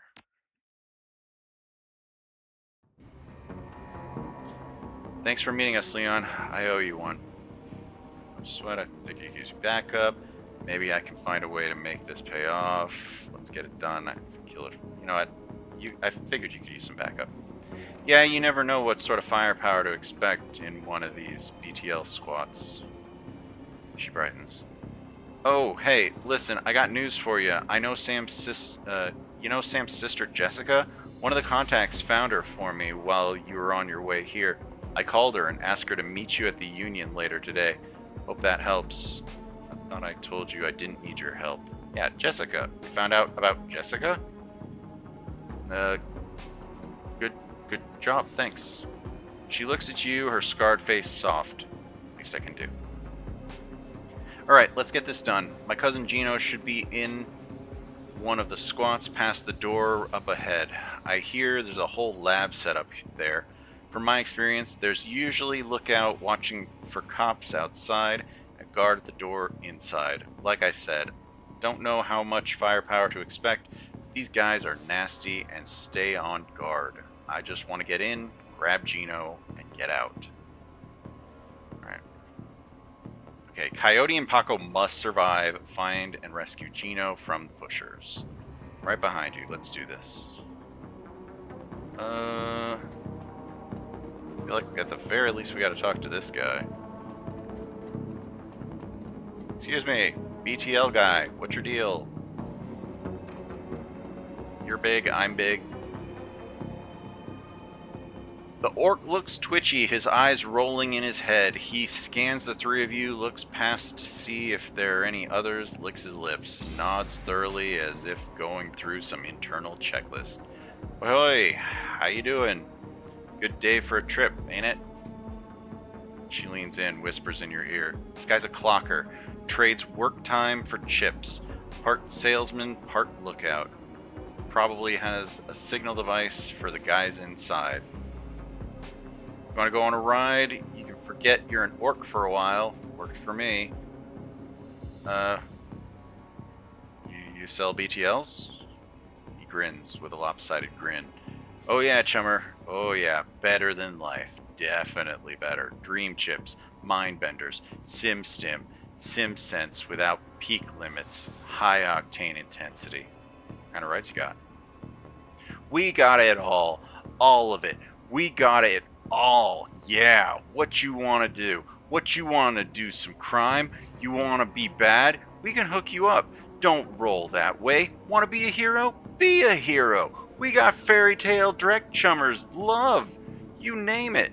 And you can slag and frag to your heart's content. That's the real thing, right? Slagging and fragging don't matter what the trip as long as there's slagging involved, right? Bailey's eyes are hard, her pupils tight, little pinpricks of hate. You do snuff too, don't you? The clocker looks around, more nervous now. Maybe, for the right price. You can feel it. What it's like to die. What it's like to kill. How's this place operate? How do you get in? That's the best part. The best part. It's a lab. They test the new stuff here. The hottest Drek. You can place a special order and they'll make it happen. You can buy a pass card from the guy at the door and it'll get you in and out anytime you want. Then you can buy a beetle and slot right there. Our guys guard you while you're shipping. Safest chummer. Safest way, chummer. Don't you think you're hurting people when you sell this? His eyes stop rolling. He's focused on Hyler. You want to step back off to that? You want to step way the hell back. This is Sprawl Biz, chummer. It's the biz of the people. And by the people, it's for the fragging people. And it's for the fragging people, so slot off with that unless you're looking to get hurt. Guess I'm looking to get hurt. I'm stepping back. I just want to go in and see for myself. Alright, go. Go in and see my boy, Charlie. He'll set you up with a pass card. You see Charlie. Alright, let's go see Charlie. I feel like punching him would immediately get us in trouble. Okay. Concerned woman. What do you have to say, concerned woman?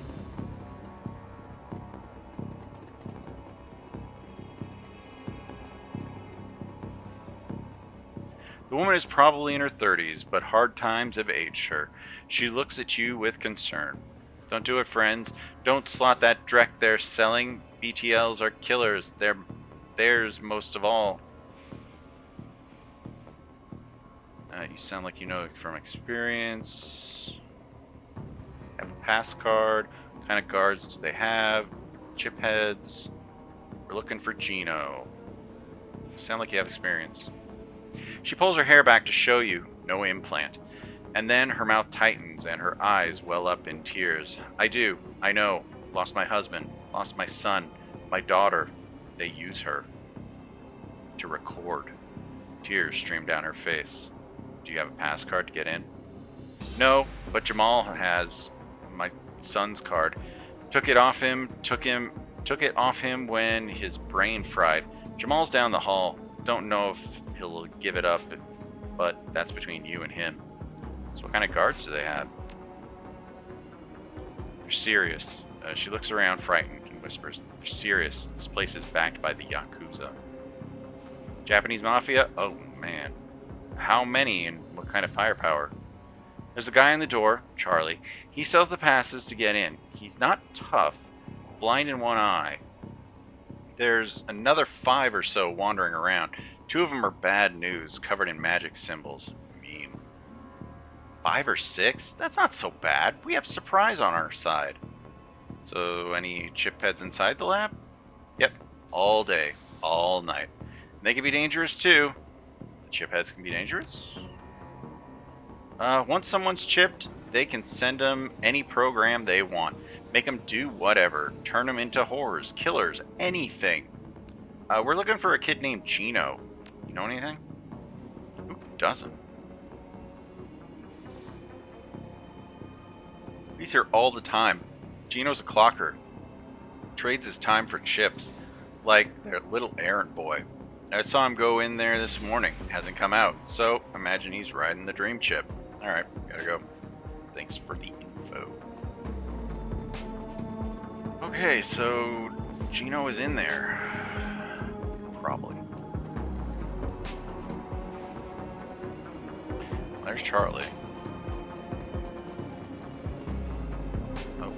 Oh, Jamal. Jamal. There's a pass code. Jamal has the look of a longtime chiphead, emaciated, hollow-eyed, and hungry and desperate. What you looking at? I hear you have a pass card. You hear right. I got a few. I'll sell them at a discount. Charlie charges 50 for them, but I can get you 3 for 100. I'm gonna walk away.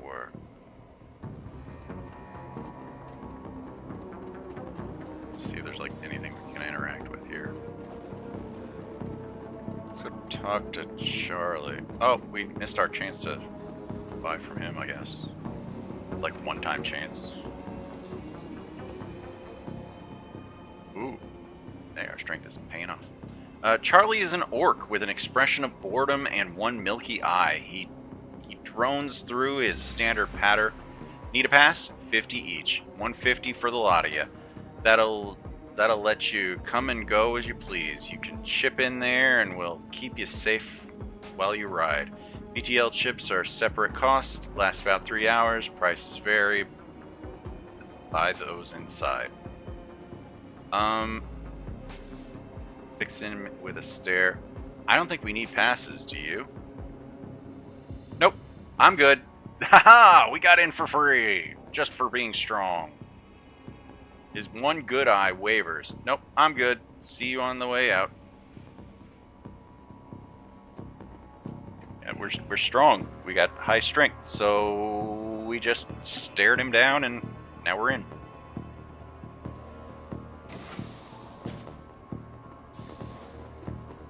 Keep moving. Cross the bridge.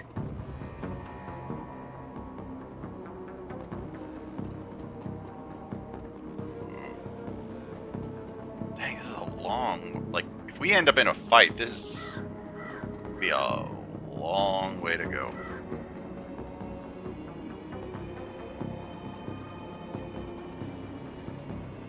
Make sure there's nothing over here to, like, collect or interact with.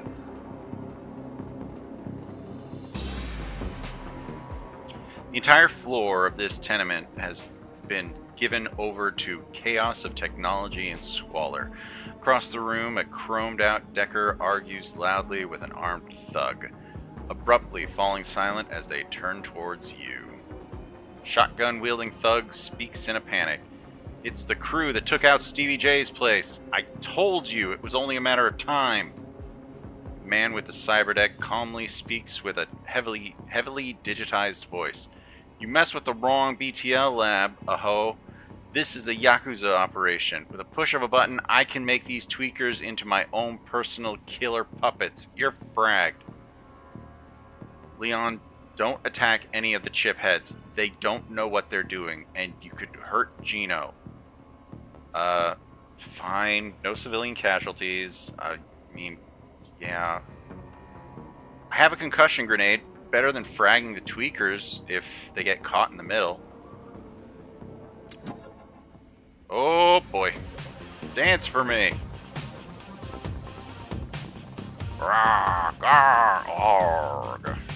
Okay. Stop the chip heads from attacking you.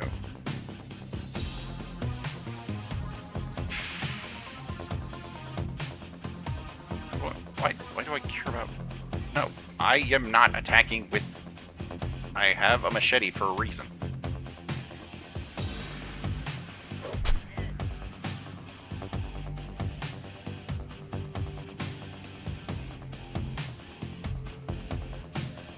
Like, he has to have a gun, right? Yeah, he has a gun.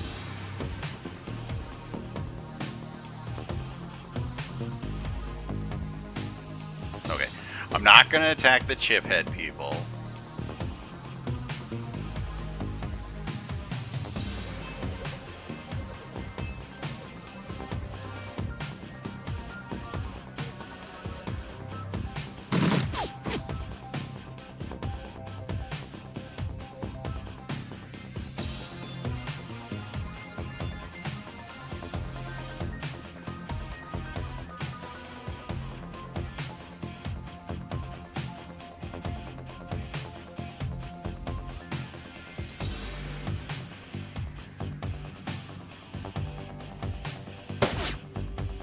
Wow, everybody just missing. Ah, shit! Hit both of them! Jeez.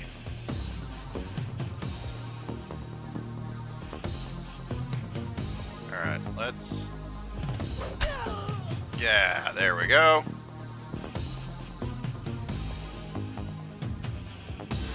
Like, we aren't a decker, so there's nothing we can do there.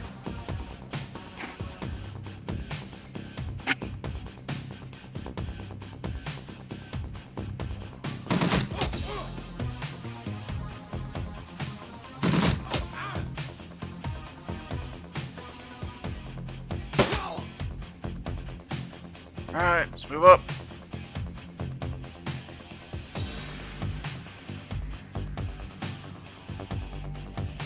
Or at least...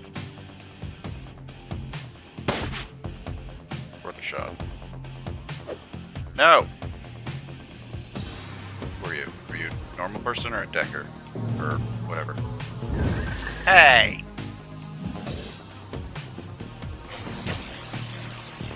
Ow! Minus 10 per round? Sheesh! I don't like you or whatever you're doing.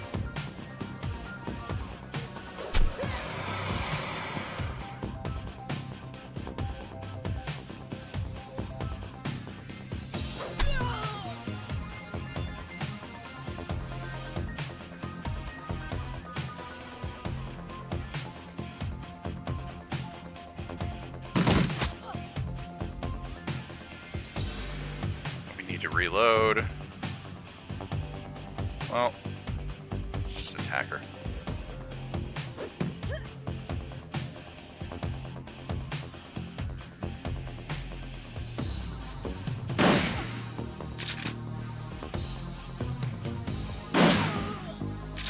So far, so far.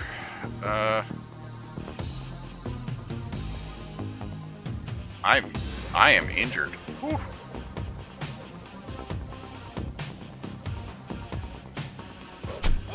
Oh shit, that was a chip head.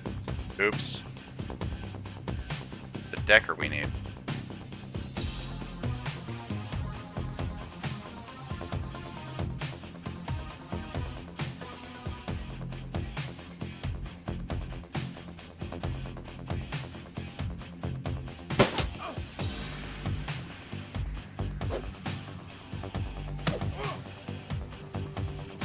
I might need to heal.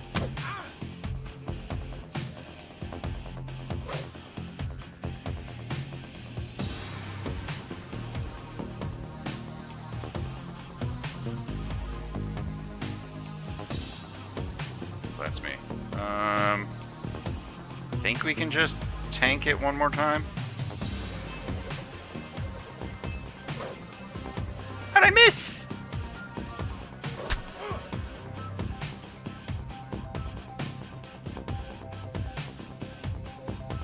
Like, he needs to reload.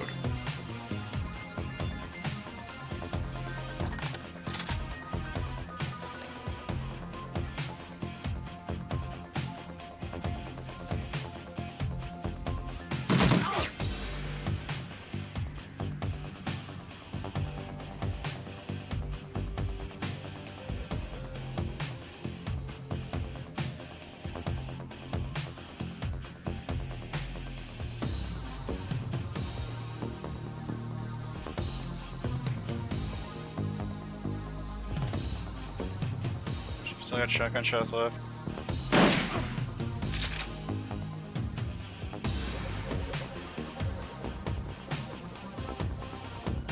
I'm gonna probably need to heal. What are you doing? Quit it!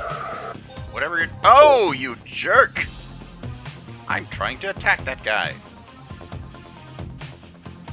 Okay. Yaku's a mage, Yaku's a decker. So let's get the decker. Okay, get the BTL computer. Okay.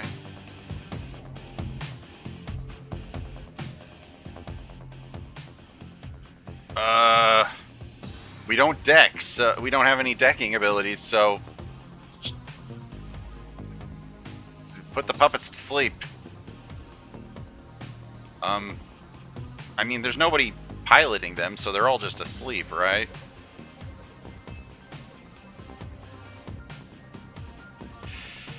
Like, I don't know if this is going to be bad for them, exactly.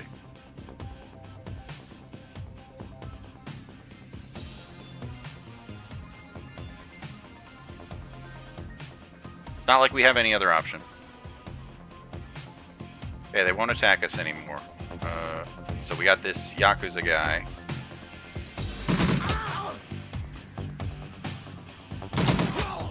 Alright. That's the last of them. Gino! Where's Gino? That went well.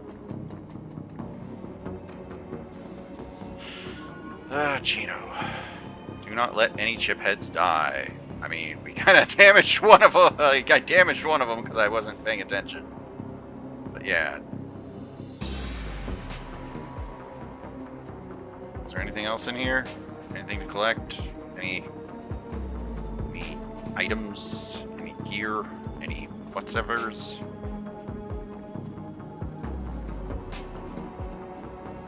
Oh, maybe they'd, you know, put some random stuff to pick up. All right, Gino, let's talk.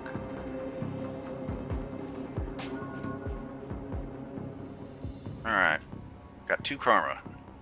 You eject BTL. You eject the BTL Gino's been riding. He gasps suddenly, and his eyes flutter open. He looks confused, worse than the other chip heads you've seen. His lips are white and chapped, his eyes sunk in his head. There's vomit on his shirt and sweat on his forehead. And when he speaks, his words are slurred. He's burnt. What the hell? Who slotted me out? Who fragging slotted me out?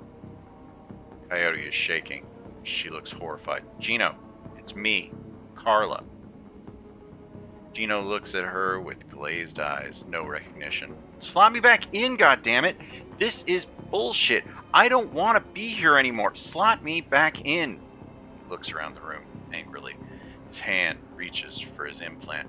Coyote grabs his wrist, stops him. Gino, no. Coyote, be careful. Gino wrenches his wrist from Coyote's grasp, and he staggers back, reaches under his shirt, and pulls out a gun. Coyote watches him, horrified. With tears in her eyes, Gino waves it around, blinking wildly. Back off! Just back the hell off! Easy, backing off. Brain burnt. You've got to get off the chips now. Drop the gun. Take it easy. We're backing off.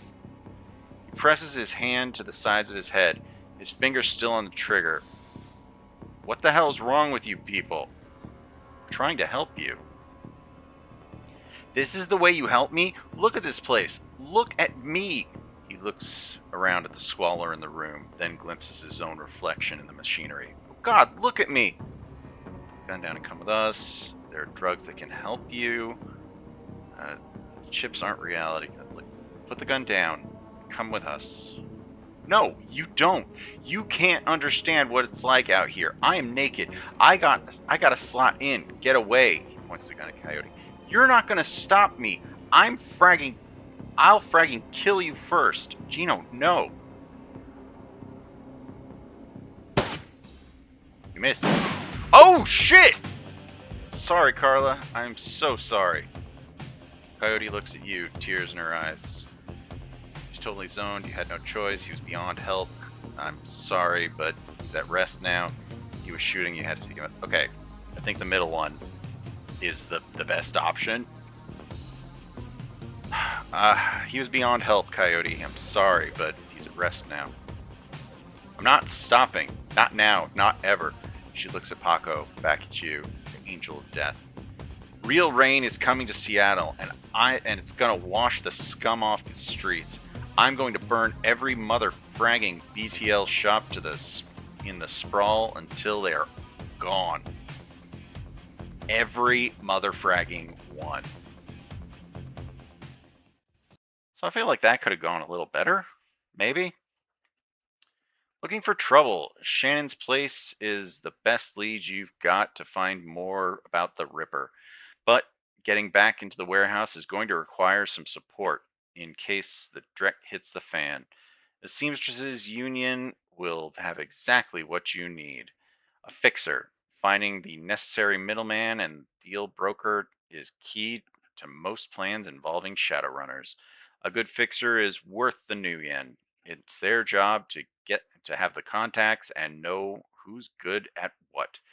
They'll put together a team you need: magical support, skilled street samurai for muscle, or a Nova Hot Decker for matrix work. Running the shadows is a life and death gamble. It pays to hire the best Shadowrunners you can.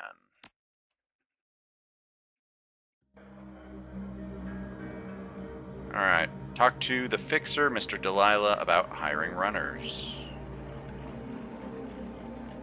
John Bartlett. Cherry Bomb flags you down as you walk through the door. Hey, Leon, there's a woman looking for you. Jessica something. She's waiting for you by the stage. Bellevue type. Wouldn't order anything. Wouldn't touch anything. I think she's afraid of diseases or something. Thanks, Cherry. No charge, Chummer. So why is the bar so empty? We don't get much action in the early afternoon. Just a few salarymen slumming Touristville and hoping to talk to Madam Sinful and some die-hard regulars. Madam Sinful? That's what the downtown folks call Mrs. Kubota. It's the Touristville thing.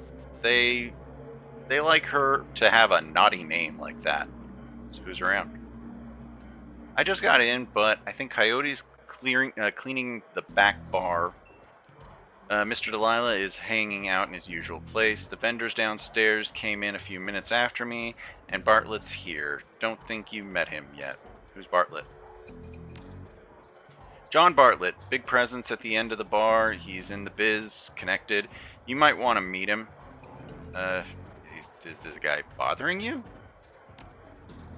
You mean my ex, Shane? Yeah. No, he hasn't been in since the last time. No calls or pages or handwritten notes either. Weird. He was so persistent. I guess he finally got the message. Maybe he'll find someone at the Universal Brotherhood of his and settle down. Have a look around. Have fun. Hey, John Bartlett. What's the deal, John Bartlett? You look serious. Full of life and a quick smile. The man tilts his head and watches you approach. Hey guy, what's shaking? Little of this, little of that. What's it to you? Have you looked around? There's a whole lot of shaking going on. It's a little of this, little of that. I hear that one. Or I hear that, oh my. I might have something for you if you got the new yen. Don't got time or money. Time is money, I'm listening. You ever hear of the Nephilim Network? Of course you have. And an in-the-know guy like you has to have heard of the premier merc team out there. If you say so. We're a tight unit. We cost a bit more than the common rabble, but we're worth it. Pengrass, you got anything interesting to say? I am very busy. You show me something worth my time, or you walk away. Ooh. We can sell him the special information that we found.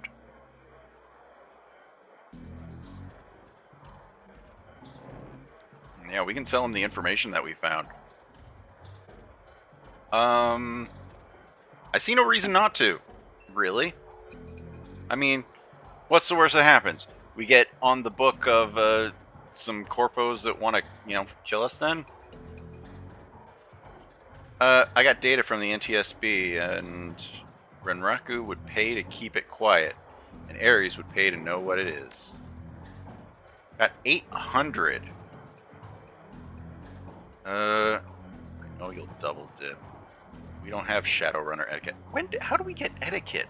I don't know how we gain the etiquette things.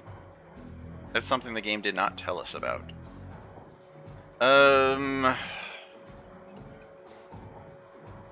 Sure. It's done.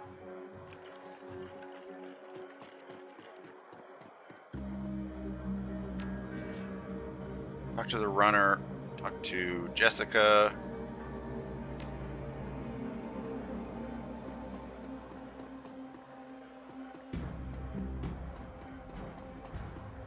There's Coyote. You have anything?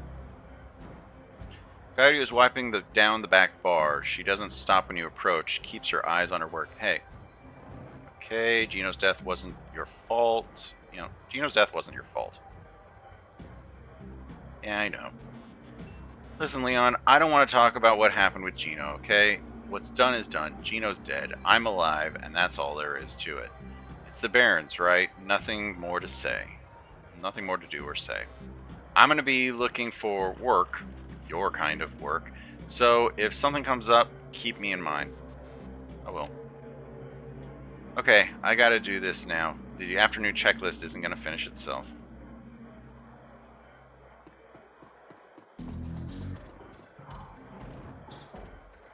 Glad to see you well, Leon. And you, Mr. Clue. Just holding down the fort. You too, Clue. How's the state of the troops?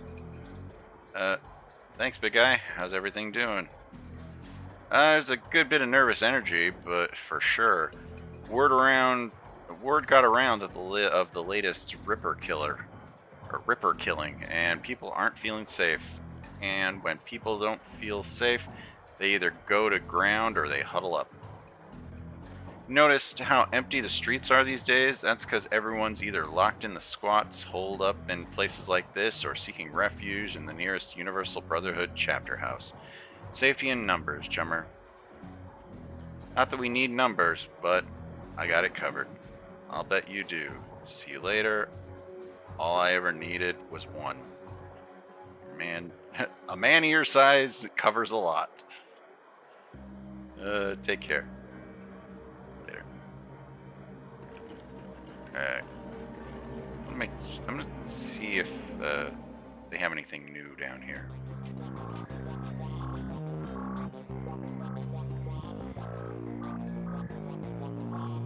I have a lot of money right now. Let's see. Your impish friend, on the other hand, tracks your every move like a humanoid raptor with a mouse under its shadow. Live to see another day. That remains to be seen. Still more work to be done. As long as you end up here in the end, it's not on some organ grinder's table, I'm satisfied. Granted, a repeat customer means a person courting death more often than any good doctor should condone, but I don't suppose I can dissuade you from your course of action. If only it was so simple. Very well. Let's talk about how I can help ensure you make it back here alive once more. How'd you fall into this operation? Dr. Castle pauses in her work, setting down her tablet and appearing to grow introspective. I suppose you might expect that I had to fall from grace. Certainly, that was the case for many of my peers. If not that, you might think that I was compelled to do this because a friend or a family member became a Shadowrunner, and I hurried to their assistance one fateful night. But the reality is, I grew up knowing this is what I would do with my life. My parents were both Shadowrunners, and very successful ones at that. So successful that they retired in a very large house and raised a litter of kids who grew up hearing the impossible tales of their parents' younger years. Of course, we were expressly forbidden to follow in their footsteps. We were all expected to attend university and take full advantage of the opportunities they had fought so hard to give us. So Mom and Dad were proud to see me pursuing a medical degree, and they had only minor reservations about me applying that expertise to the treatment of Shadowrunners. After all, they never would have survived long enough to meet, fall in love, if not for the ministrations of several street docs along the way. So, I suppose I could say I was born into this life, after a fashion. She picks up her tablet, resumes her work. What you got? Medical supplies? Nothing new. Cyberware? Got a lot of money, but I think we're gonna need this money to you know, get in. Ooh, we got enough for the armor. I didn't even check. How much health do we have? Oh, we got all our health back after the fight. Or yeah, after the mission, so that's good. Like, I wanna upgrade us, like get more armor, but I know that we're gonna need something. Like, we're gonna need a team, and probably have to pay for it. Let's see if anybody else has anything. Hey, Mimo. We're doing. Oh, it's a special happy hour. We're having fun. Oh, hey, check this out. I got a robot arm. Got a robot arm now. Stretch, I can stretch. Yeah, I got a robot arm. And a funny outfit.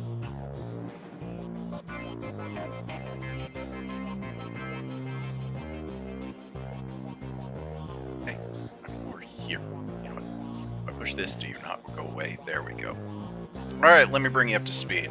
So, we ended up having to save, well, at the end of last stream, we saved Coyote, and after we saved Coyote, she had to get a new arm herself. I got this arm by choice, but yeah, Coyote got a new arm, and yeah, we saved her. We went and investigated a new killing that's seemingly being attributed to the Ripper. When we got there, we found out the right to bear robot arms. Yes. When we got there, we explored a little bit, and we found the sister of the suspect, or the not suspect, the victim, and she wants to inspect the area for spirits because she's a shaman, but we got kicked out by the guy in charge, the sergeant or whatever, captain, sergeant, whatever, the jerk. We got kicked out by the jerk, and so we apparently are going to need to compile a team to go do that, get back into the warehouse. Additionally, between wanting to get into the warehouse and now trying to put together a team to go into the warehouse, we infiltrated a for all intents and purposes, drug den for the chip drug things, the mental chip, hallucination chip drug thing, and we found Coyote's brother.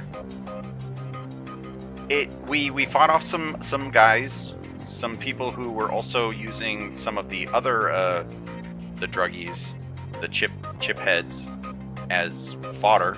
Like, they just started attacking us because they programmed them to do it. And then the Coyote's brother did not like being unplugged from the chips and stuff.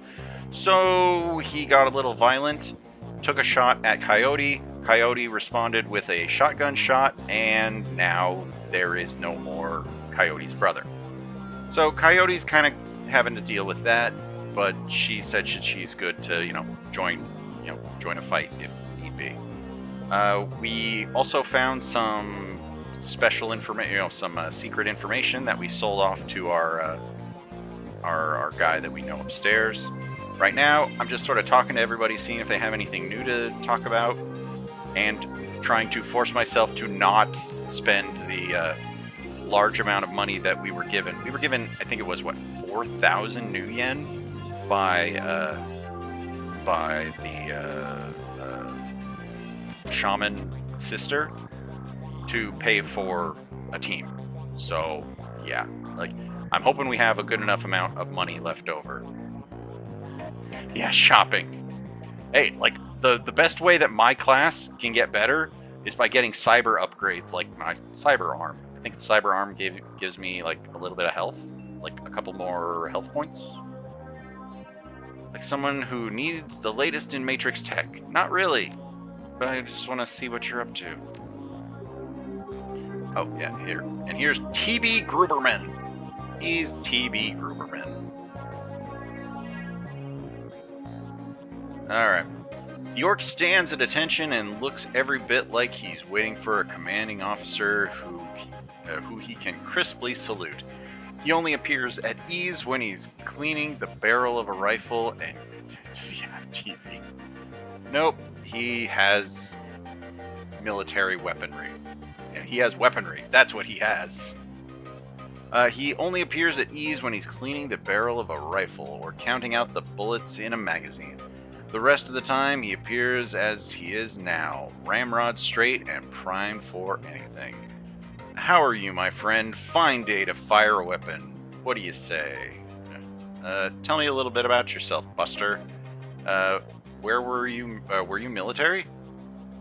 After a fashion, yes, sir. Sergeant in the 31st California Militia. It's no longer a recognized unit, and there are those who would say we never were. But someone had to stand up to the tier, and it fell to us. Tier gear?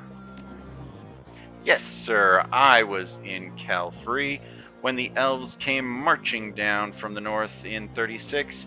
After the UCAS pulled their support, we had little in the way of an organized defense. But what we did have was a stockpile of weapons and ammo down in Oakland.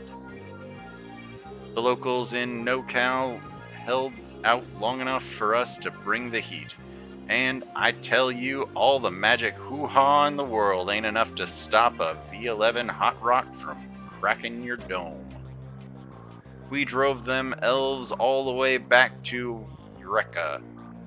Would have pushed them all the way back to Portland too, but some ninny down south reached out to the Japanese for raid and got our own version of Normandy, or we got our own version of Normandy for the trouble.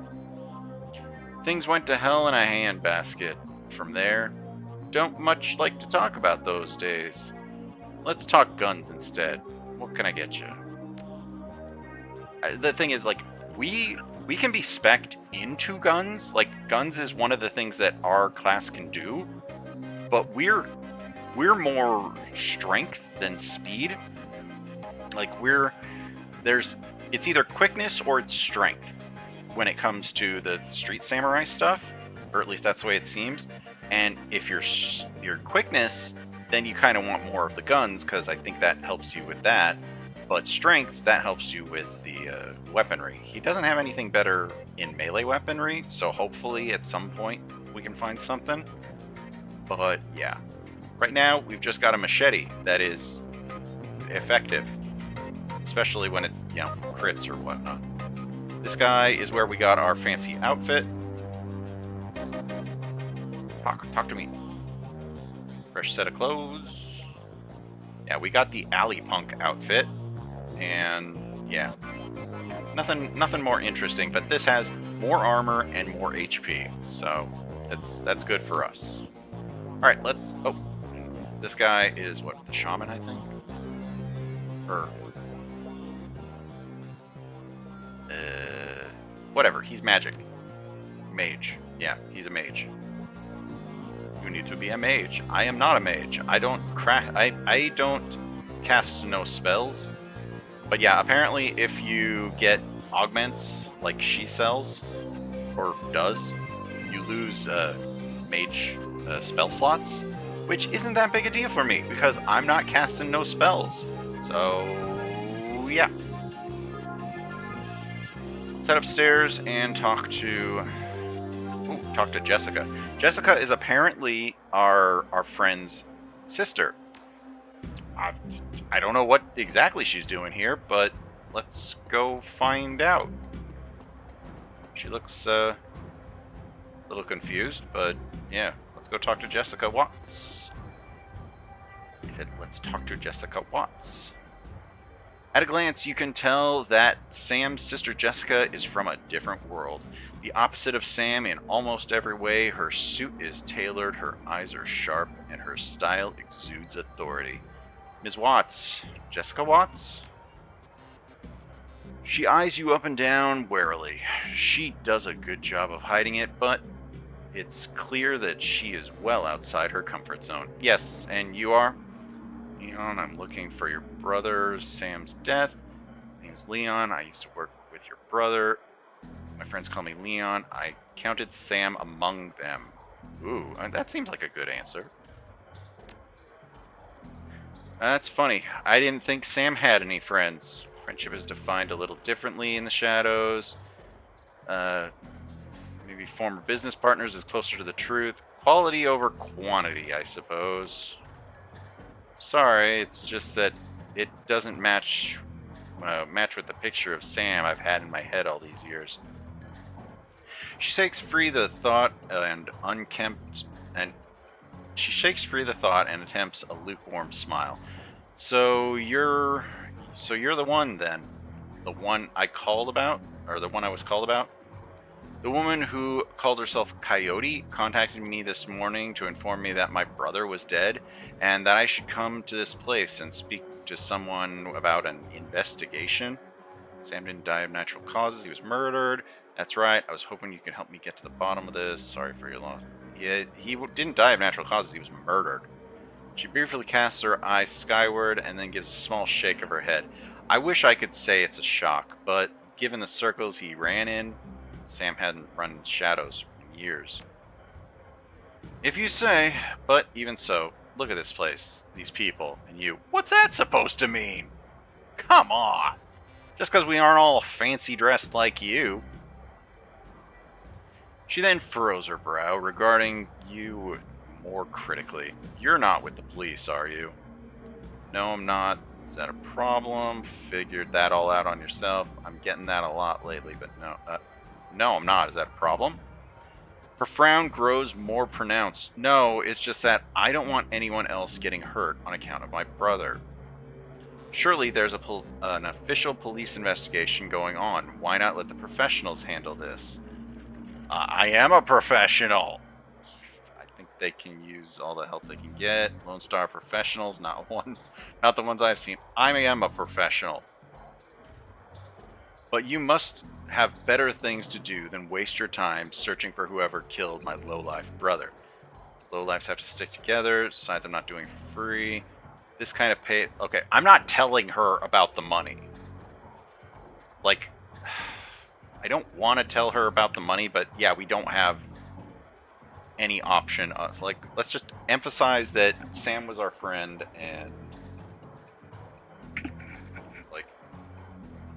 Sam was my friend, and I am getting paid for this, so... She seems genuinely surprised. Someone's paying you? I find it hard to believe that anyone who knew Sam would put up the money. Who is it? Sam hired me from beyond the grave. Sam hired me himself. I'm afraid that's on a need-to-know basis. Ooh. Sam hired me. I don't understand. There's a dead man switch. It triggered when he died. I don't expect you to. It's what it is. He set it all up before his death as a contingency. Am I to believe that my drunken sod of a brother hired you to find the person who killed him after he died? Her boardroom mask drops momentarily, and in a sigh, she reveals a brief glimpse of real emotion. I left Seattle to get away from Sam and his bullshit. Now I'm back. He's dead, and I still have to deal with him. Jessica composes herself, and in a breath, the mask is back in place. Listen to me, Leon. You seem like a decent person, but I'm trying to move on with my life. Our mother killed herself last year, and Sam was Sam. Sam was Sam, you know. I've worked so hard to put my family issues behind me. I don't want to see this drag on. Closing in, I can feel it. You're not asking me to quit, are you? I would love nothing more than to give you closure, and quickly. I appreciate that, but I think I'd prefer just to let it be. No one else needs to get hurt. On the streets, honor still means something. I'm sticking with my job. Sam's paying 100,000. Can you beat it? Your brother had my back when I needed him. I can't walk away from this. Are we talking about the same man? My brother was worthless, Leon. Worthless. He used people. She sighs. She's done. Never mind. I can see that you are not going to let this go, and I respect that you are honoring my brother's memory in your own way. But I hope you can understand how emotional this is for me. Jessica's demeanor instantly changes from reluctant to helpful in the span of a single meditative breath. Maybe you can do things in a way that the police can't. Maybe I can help. What do you need from me? So many questions. When's the last time you saw or spoke to Sam? It's been ages. I can't even remember. Bartender here recalls Sam complaining about the arguments with his sister. There's a note on Sam's body. Sounded like an apology. An offer to meet up and bury the hatchet that was signed Jessica. Yeah, that. I wrote many such notes in the beginning, but I haven't made an effort in a long time. I don't know why he would have kept it. Where were you on the night of Sam's murder? I will overlook the implied accusation and tell you that I was at a fundraiser all evening. A very crowded fundraiser. I just want to know. I'm not saying that you're responsible. I have no reason to think that you'd be responsible. Does Sam have any enemies? Sam's biggest enemy was Sam. I don't know any others. I don't know any others. You would likely know better than me these days. So, were you close? I think I made my feelings about Sam pretty clear, don't you? Let's see. You don't seem to care whether his killer faces justice? Of course I want justice. I just can't let him drag me down anymore. How about this picture of you and Sam? Jessica takes the photo from you guardedly, as if it might sting her, but guard drops the moment she looks at it. Where did you find this? Sam's bunk. I can't believe he kept this. It's one of the few possessions he had. Maybe he's not such a bad guy. He looks so much happy. You must look so much alike as kids and happy. It's one of the few possessions he had. She studies the old photo of several. She studies the old photo for several silent moments. What happened between the two of you? Things were different back then. We were different. We were a family. Then, after our father died, things began to change, and we couldn't get back to a new normal.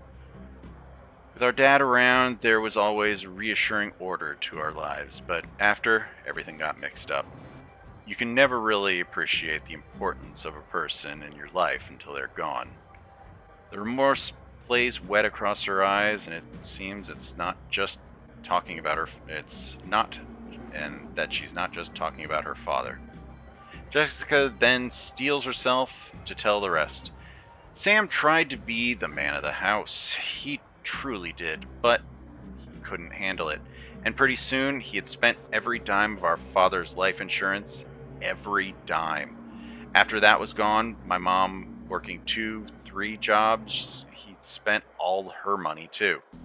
I couldn't stand the way he abused her trust, so finally, I just had to leave. She holds the photo forward, one part of her ready to relinquish it, along with the past, and another looking to hold onto it. May I keep this? Sure. I got what I needed out of it. Thank you. Tell me about your mother. She was a devout Catholic. I don't think it's an exaggeration to say that she sacrificed her life for Sam and me. But she turned a blind eye to what Sam was becoming, refused to acknowledge his downward slide. I couldn't watch her do it anymore, so I moved out. After I left, we drifted farther and farther apart. I wasn't here when she died. In fact, I didn't even know about it until I returned to Seattle 5 months ago. Where were you living? I've taken up enough of your... No, where were you living? In Calfrey. So what brought you down there? It was less of what brought me there than what made me leave here. I felt lost in Seattle, so I moved to California to see if I could find myself. Did you? Actually, yes. While I was there, I developed a whole new outlook on life, a vision for what the world could become, and I came back here to help make it happen. I took enough of your time. Thanks. Just as well, I need to get back to the office. Before I go, you should know that I'm re-entering my mother's... Wait. Before I go, you should know that I'm reinterring my mother's body tomorrow, and I'm arranging to have Sam buried with her. Funeral is tomorrow at Our Lady of Blessed Sacrament, 7 o'clock. You're more than welcome to attend. Wouldn't miss it. Bye, Leon. I hope you find what you're looking for. Stay safe. To Karma. We talked to her, and we got our karma. How much karma do we have right now? 5? We need one more point if we wanted any more body.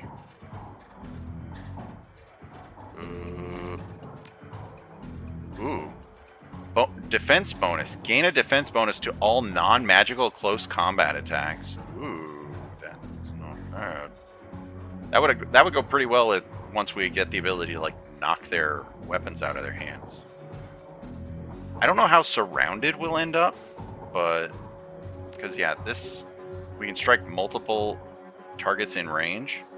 But then again, our weapons only... Like, our melee weapon only really reaches one spot. Oh, boy. You know what? Let's save up. We'll improve our strength or something, probably, right? Because we can improve our body from... for every point in body, hit points increase by 10. Oh, okay. So yeah, there was one of the body augmentations that gave us, what was it, like a couple of points of body. So that would be nice. That'll be really good for us. So we'll save up for those things. All right, let's talk to what was the name again? Delilah. Let's talk to Mr. Delilah about hiring some runners. Hey there, Delilah. I hear you hire runners. If you are talking to me, there is business to transact. Am I right? That's always business. Yes, Delilah. I have a need I think you can fill.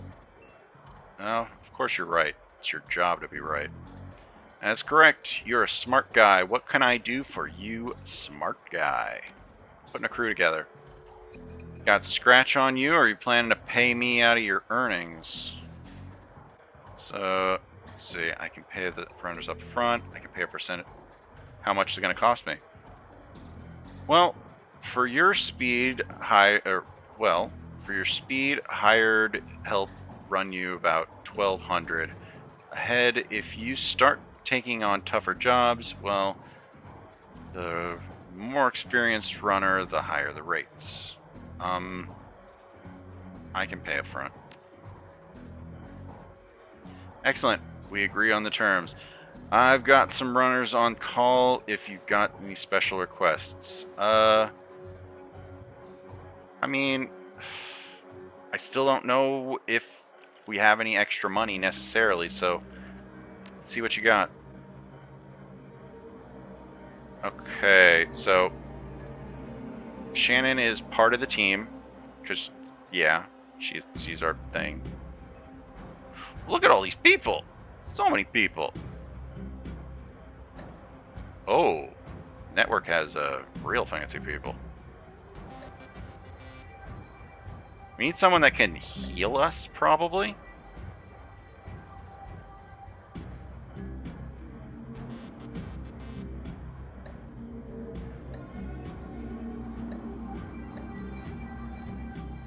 Okay.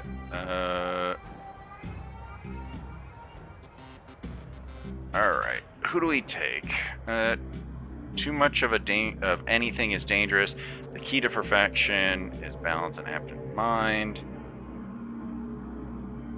To know one's bodies, to know one's strength. A Decker, mage. Okay, but she can heal? Heal all the damage from the most recent attack. Target gains armor.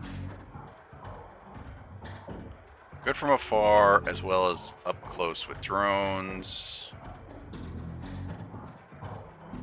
Spirits are rarely good or bad. I mean, we've got a shaman with us on this mission.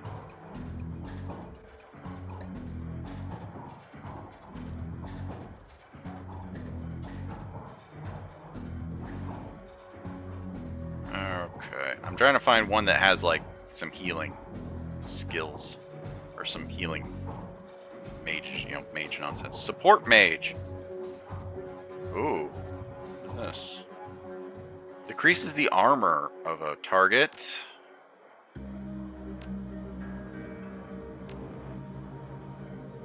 Ooh. So yeah, my magic is a tool that supports those Nephilim network sends to the front lines. Seem pretty good. And this Alexander Falk seems pretty good. He doesn't come with any items, but... Techno Shaman.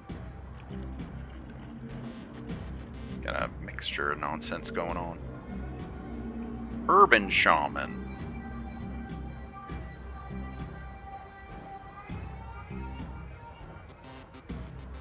Does he have, like, skills or something? What? Oh, he's got a bunch of that sort of nonsense. Okay, we need at least someone that can heal. I feel like this is a... What is this? Mage nonsense. Okay. No, let's add him to the team.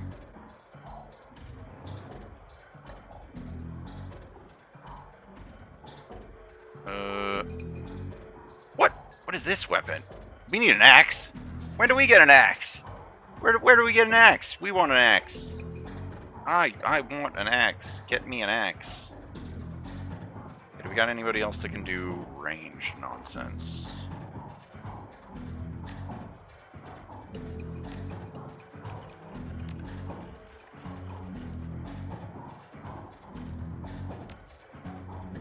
Attack Expert System Program. Okay, these are people making drones, right? Yeah.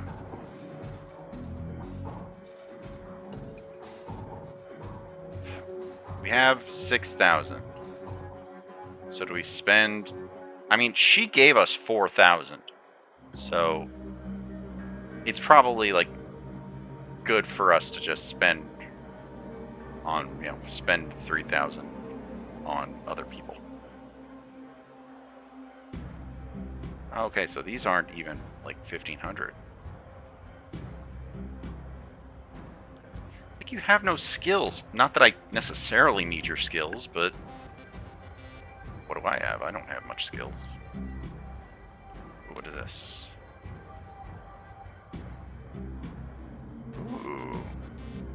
Interesting. Fly it, drive it, steal it, kill it, use it. He's got what you need for any run. Let's see, he can fix his drone, and he's got heals and melee. Okay. This guy has ranged, but then a drone.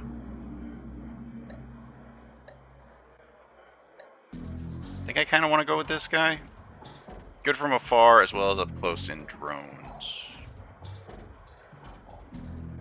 You know what? Let's go with this guy, I think. Like, what does she have? Haste and Ignores normal armor. Targets willpower. Nature elementals.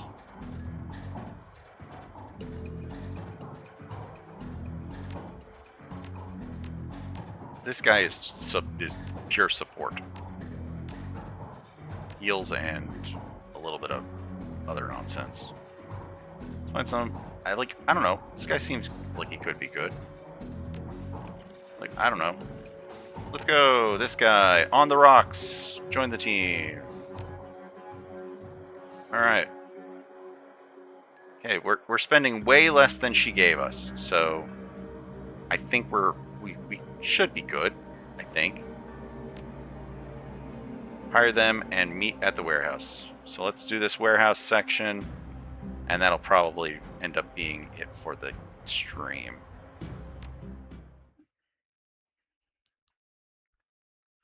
Return to the docks. You return to the docks to meet Shannon Halfsky. Although the Ripper's latest victim was her brother, but Shannon appears cool and professional, a consummate runner by birth, if not by trade. She'll get the job done, and hopefully one of the hearth spirits in the place can point you towards the Ripper. Dealing with spirits can be a tricky business, but when they deliver, it's pure platinum. One doesn't have to be an Amerindian shaman to summon and control spirits. Anyone with magic talent can do it, but Shannon seems to have a particular connection to the spirit world. As you approach the gate, you know something's not right. The docks, already strange and uncomfortable at night, trigger the need for caution. When you see it, the guards are missing, and the gate's been smashed in. That doesn't sound good. Occur.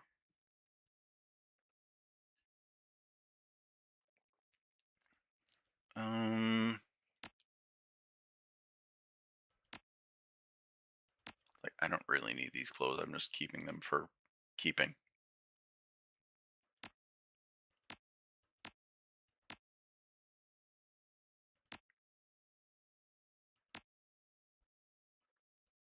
I don't think we need a concussion grenade.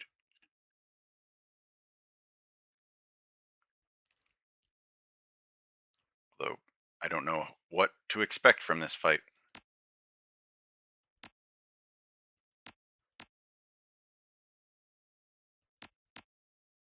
Alright, let's do this.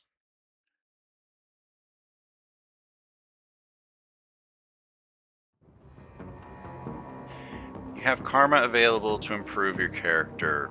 Improve your character. Open the karma screen.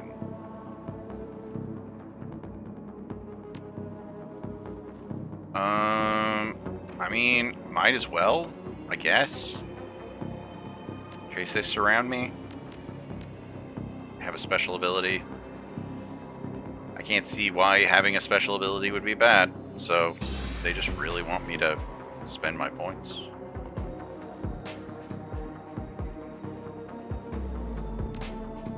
This seems good, though. Yeah, either way. Whatever. Melee weaponry. It increases our damage, right? Yeah, increases the chance of greater than normal damage when using melee weapon to attack. Yeah. Sure. About time you showed up. Looks like we weren't the only ones who wanted to take advantage of the situation. A bunch of mercs have locked down the area. I don't think they're here for us, though. My guess is there's something worth a bit of coin left in the warehouse. I was hoping it'd be a milk run. Any chance we could sneak past? Shouldn't be a problem. Well, it was for Lone Star. They're all dead. Hope you're a better shot than they are. Alright, we're breaking in. Excuse me. Hi. Could I interest you in a fight? Huh? You there. This block is off limits. We've got a gas leak on the docks here. No loitering. This guy doesn't look like one of the hired mercenaries. Oh, dang it. We don't have either of the things. Hey, are you even listening? Get out of here. not leaving. I'm not here for you. Just let me through. Aren't paying you enough. Damn kid. Like, I'm not here for you. Just let me through. Look, guy, I didn't want to have to do this. Get back here. Wow, you missed. I already feel bad for you.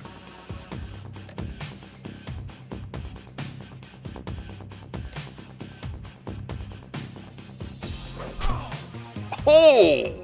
In one. Oh, buddy, you got in the wrong fight. See if there's anything down here. I know we looked around outside before. I just want to make sure.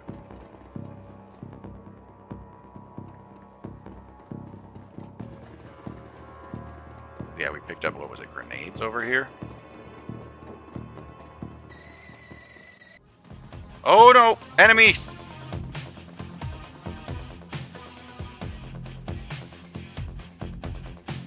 Okay.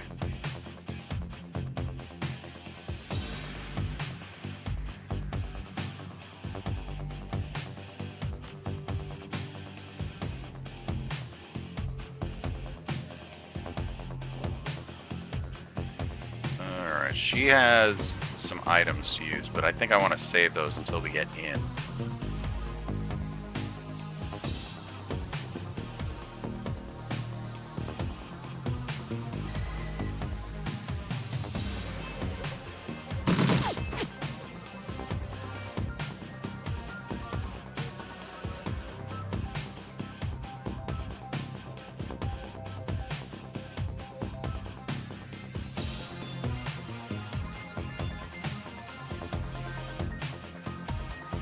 Like, we need her to live. We need her to survive.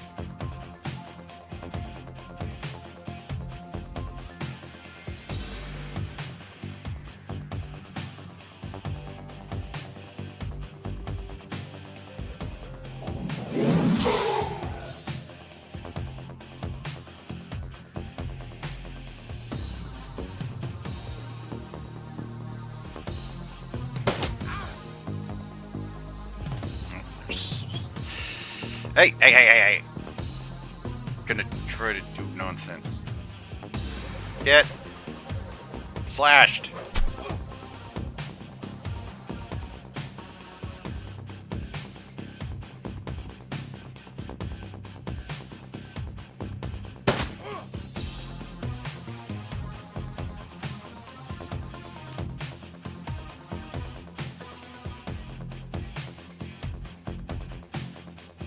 See if he can finish him.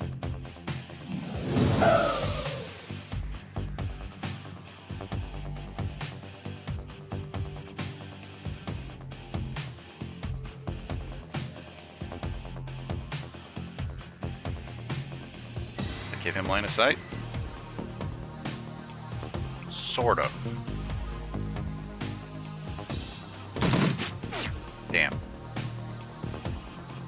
Oh, that is not where you want to be. Oh. Let's see. We can just straight up slash you.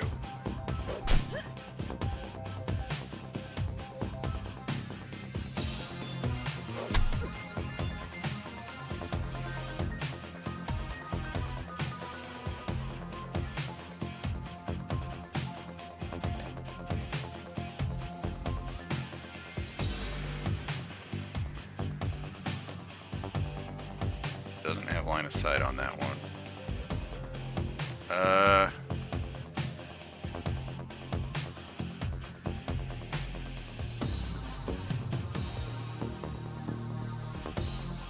don't know how this drone thing works.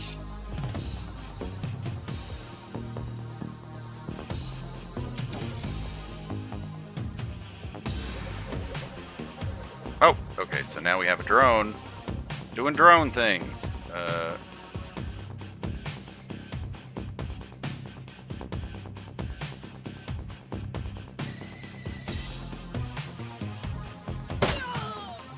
Ooh, stuff.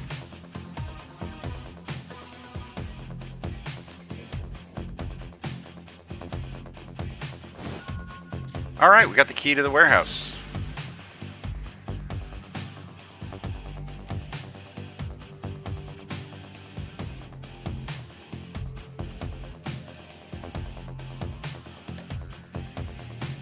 he had magic. Oh yeah, he does.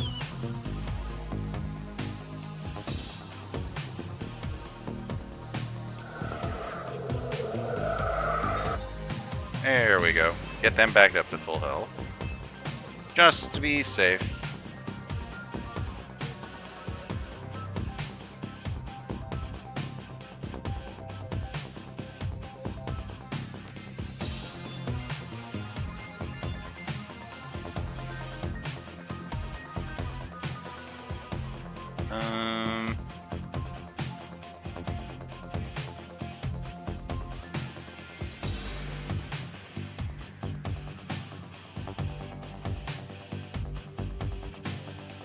I don't think we have anything we can do here for us.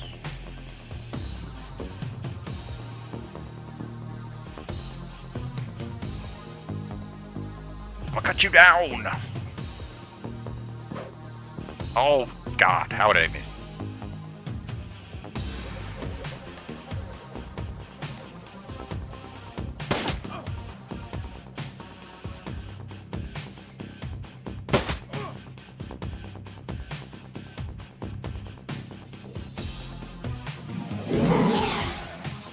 Missed?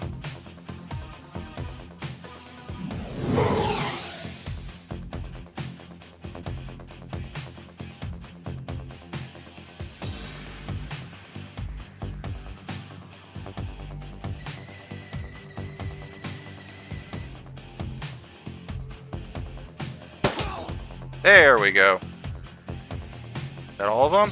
Oh, nope. Oh, jeez. That is a big guy. It's a big one of those.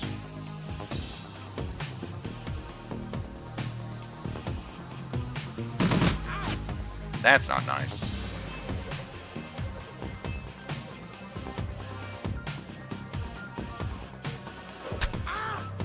Ooh, 22 damage. That's some good stuff.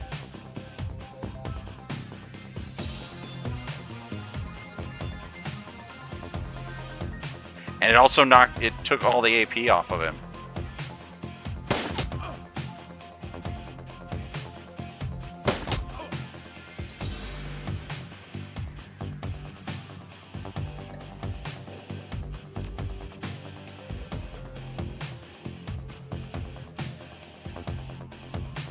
Can I not?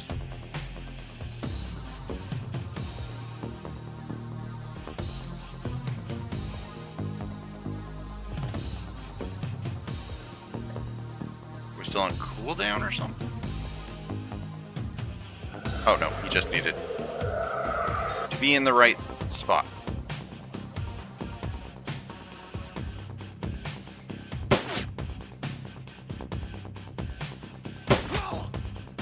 He's down.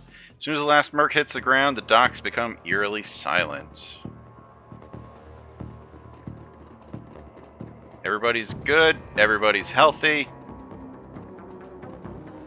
Let's make sure there's nothing else in here.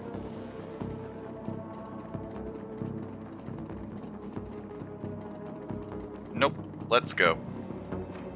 That went fairly smoothly.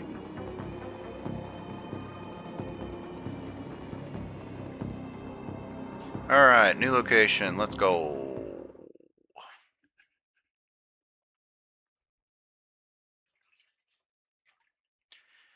You head inside the darkened warehouse with Shannon. Her eyes have that far-off gaze associated with looking into the astral plane. When the world changed, Native American tribes made a resurgence as well. Demanding a place in the new world, they got it. The Salish Shide Council now represents 8.6 million Amerindians across a multitude of tribes. Salish, Makah, Sinsirarch, and others. They've adapted to the awakening better than other nations, thanks to a deeper connection with both the physical and spiritual world, both physical and spiritual. You can see that connection alive in Shannon now. You notice the shift in her focus as she returns to the present. She nods to you. She can sense the spirits in this place. Now you just need to find them.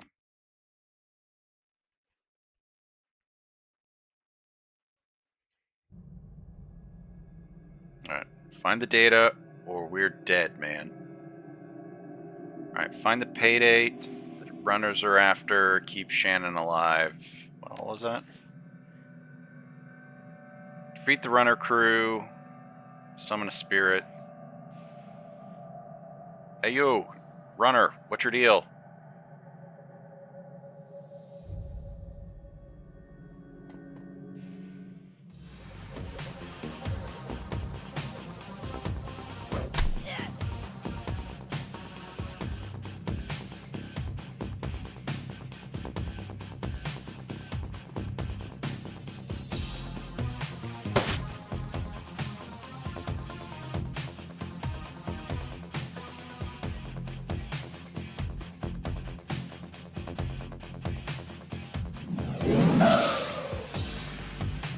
Need to get rid of these guys before we can summon the spirit.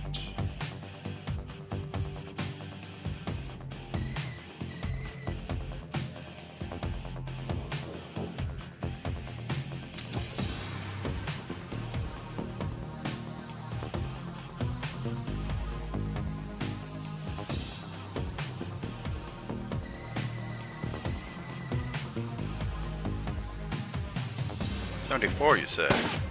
Oh. Ow.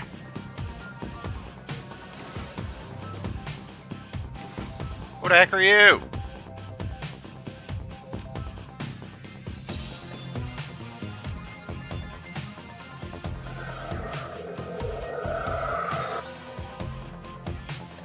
What else we got? Game and armor.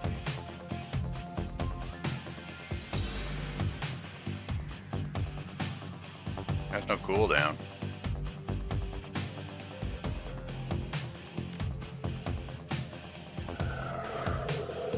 Let's debuff them.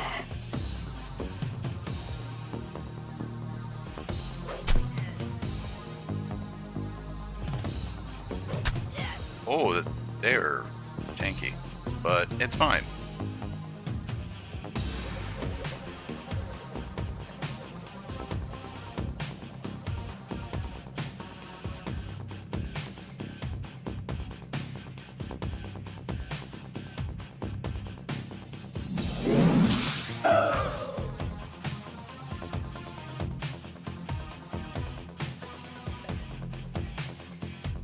Oh, that costs her HP.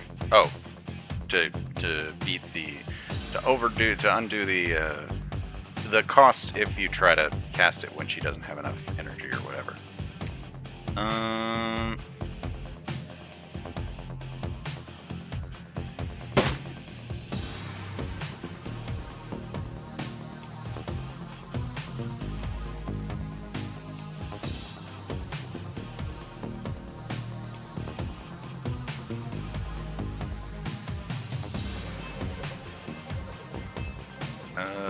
Let's see.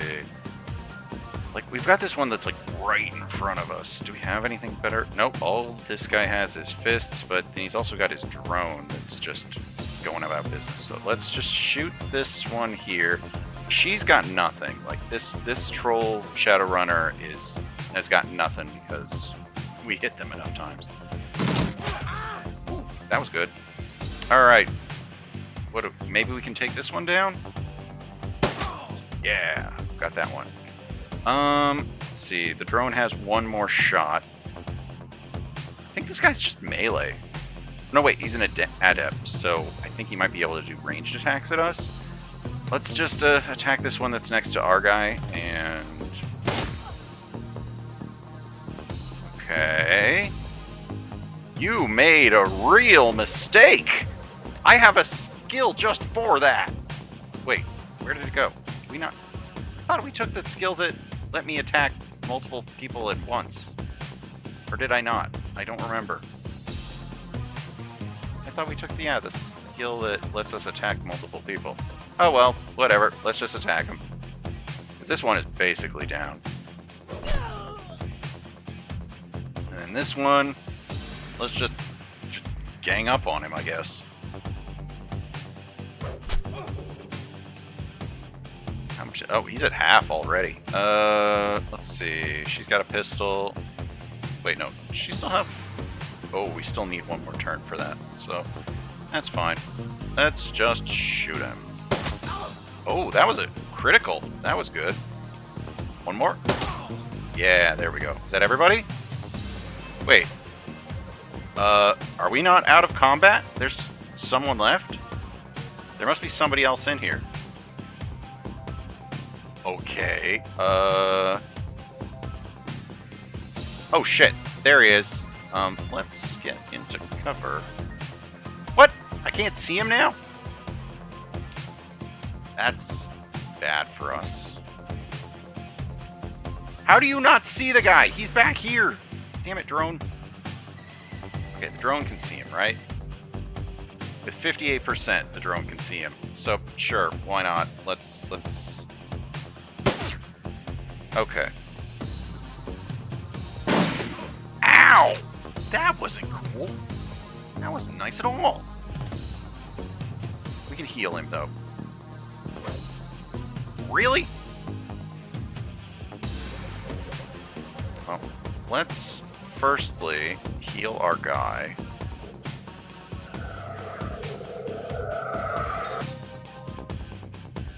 And see if we can hit them. Damn, this guy is... got another shot. Line of sight blocked. Damn. Let's see. 59. Ooh, there we go. This guy has a lot of defense.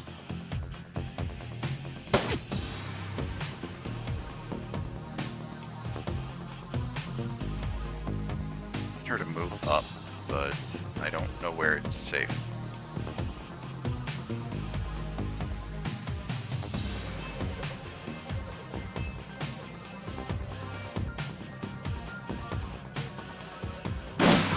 Shit! Oh, God! 24 damage? Just took a shotgun shot just straight up. Well, let's heal that.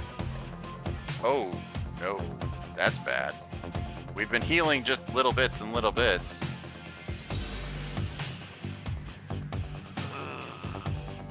Let him take damage to heal my damage? Oh, man. I guess we do have all these health kits.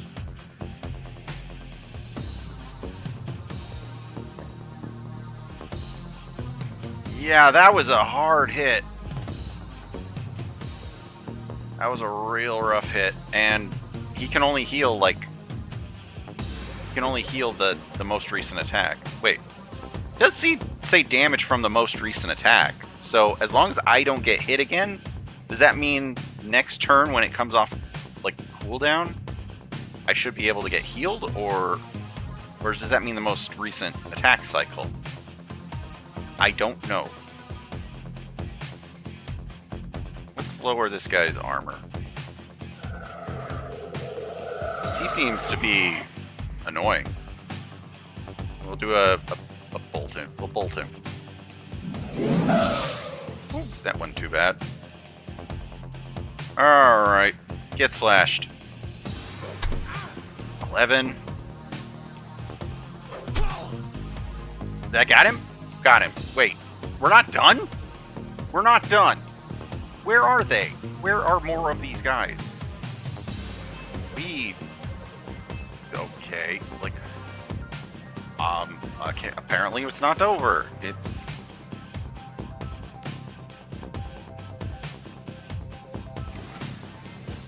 Anybody home?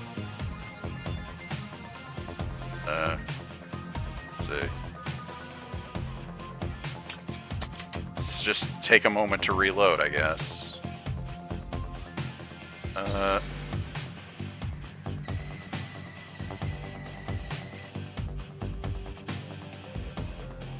see. Anybody over here in the bathroom? God, gonna need heals. Well, not bad, but oof.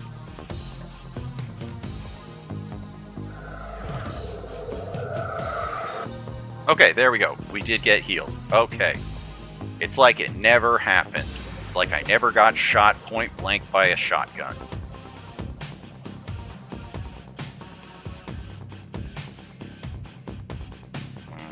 I mean, we're essentially the tank of the group. So let's go. Anybody in here?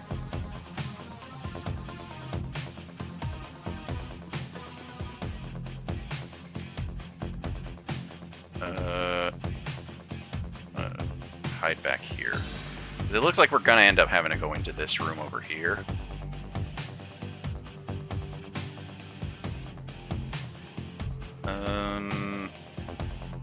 No. Here, take a turn to reload. We'll end the turn so we can get... Well, here. Explore this area. Let's make sure nothing's over here. No? Alright then. Come back. Oh, I saw someone in there. I saw someone in a fancy coat.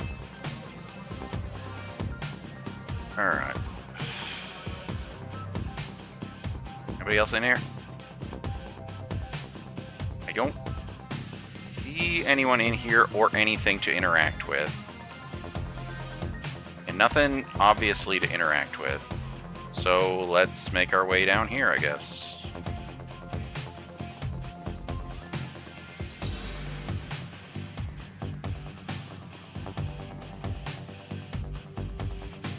Whatever they're doing, they're holding back.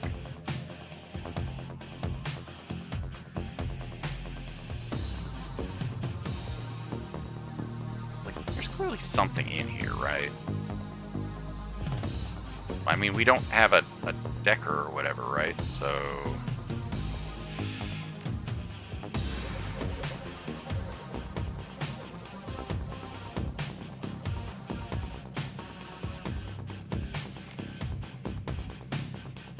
Alright, let's go see how bad this is. Oh, we still gotta open the door. Hello? Anybody in here?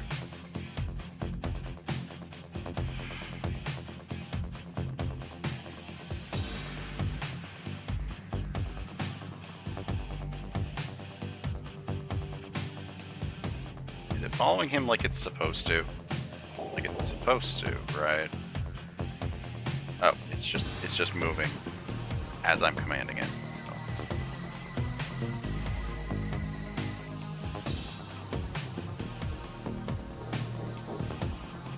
So. Anybody home? Oh, there's two of you. Isn't that fun?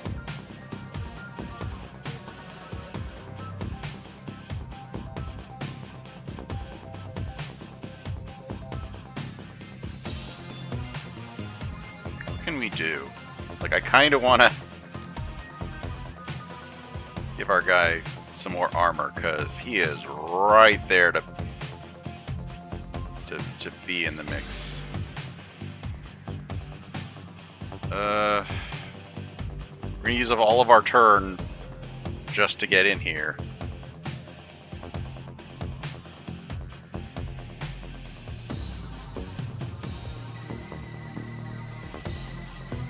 Oh, there's somebody over here too. Shoot.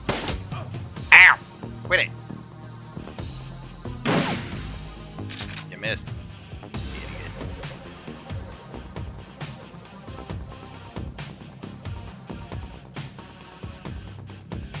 Alright, what can we do to these people? Are any of them actually, like, worth... Like, an orc is probably a problem.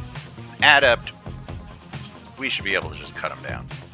I don't know if I want to use my heals yet, because that guy, he missed me with his shotgun. So, yeah. It'll take us, you know what, this has 3 turn cripple down. Let's give our guy more AP for a couple of turns. Yeah, more AP. 3 AP, we're just gonna tear into him.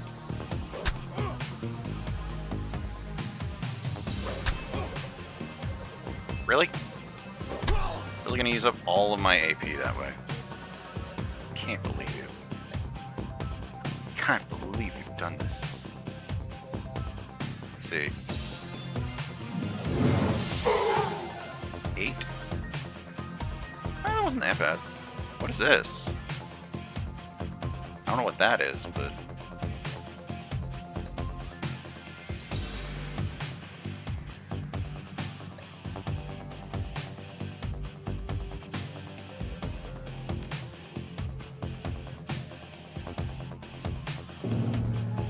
I don't know what it is, but it's gonna help us.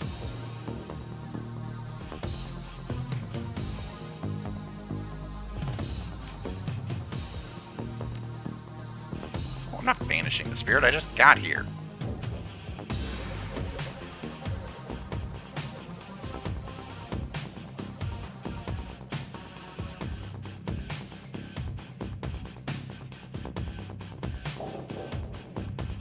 Yeah, I don't know what's happening. Let's see. Move to a slightly better point, maybe? Okay. This guy in the fancy suit. Shoot him a little bit. Oh, shit! Grenade got... we're grouped up and got grenaded bad. Oh. Well, that I want to heal. I don't care if this thing goes down. It don't matter that much to me. Let's heal. Now let's go hack up some fools. I'm gonna probably take a hit from that shotgun though. If we can't get him like to lose all of his AP. Or we drop him. Just drop him like a sack of potatoes or whatever. Whatever cliche you want to use. Oh! Okay, that knocked him down. Or that took all of his AP. So he's out for the next round. I think we got this. Escape chance. Huh? I don't even know what that... I don't know what...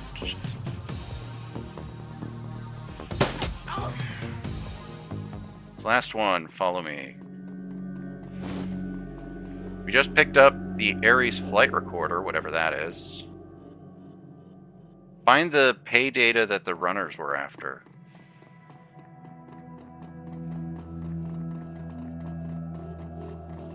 Just looking around real quick. I think we probably could have done that with less people on our team. Like, I just was worried because I did not remember what the combat was like.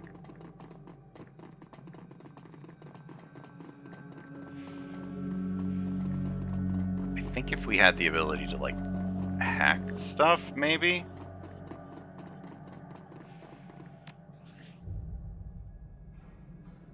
Well, let's go summon the spirit, I guess. Yeah, that went well. As a whole.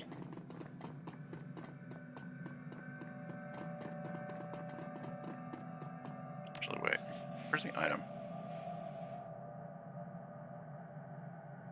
Okay, the flight recorder that we found could be worth something. Okay, I will now summon the spirit. Alright, Forgotten Souls, what you got to say? Oh god, you are creepy. The air grows cold. The spirits of dead children coalesce from the vapor of your breath. Their cherubic faces are burned, and their lips quiver as if they are about to cry. But their eyes are round and vacant, and they glare at you now, unblinking. We are the innocents who have perished in the flames, choking on smoke, as we fell from the sky, crying for our mothers. You bring anchors to your world, which was once home to us, and we will use them to testify. Show the first magical thing to the spirit. We no longer see the world of flesh, Seeker, only the essence and auras of living things. Words, though. Words may echo through the veil, and sometimes we may hear them. Last night, this place was filled with a scream that went on and on, drawing us to it. It was a man crying out for a witness as he died. And so we came to bear witness, but fled in terror before the malevolent spirit that profaned the man's remains. This spirit was other. It was not of this place. It had twisted its way through the veil and through the dark to come here. Yeah, this kid is a spirit. It's not doing well. When the other had gone, and we returned to our vigil, we found two creatures of flesh. One you would call an elf, unsullied by technology and able to channel the energies of the cosmos, yet his spirit was corrupted from within. He was dark and twisted, yet not like the other, so we did not flee. Oh, dang it! It double-clicked. I don't know if we can go back and see the text that I missed. The elf, his essence remains in this place, where the man died. Something has been left behind, a small part of him perhaps. Can you tell us more? The spirits begin to fade, but all but one. Its eyes harden, and it takes full measure of you, as if to commit everything about you to memory. No, we must not stay. With the spirits gone, the young shaman releases her hold on the magical tether, connecting her to the other realm. She reels from the backlash, or perhaps from the emotional toll of knowing her brother's last moments. They saw him. They were with him when he died. You alright? She takes a series of controlled breaths, only shuddering with the first few. No, but I will be. I don't want that for him. Not what those poor souls have endured. My brother deserves to be free. He will be once we find his killer. Can't get much more free than death. He is free. What we do now, we do for the living. He'll be free when we find his killer. Yes, the elf and the troll. We have to find the piece that the elf of the spirit. We have to find that piece of the elf the spirit spoke of. It's our best hope to stopping this. Oh, card. Hello, piece of spirit. Where are you? Are you here?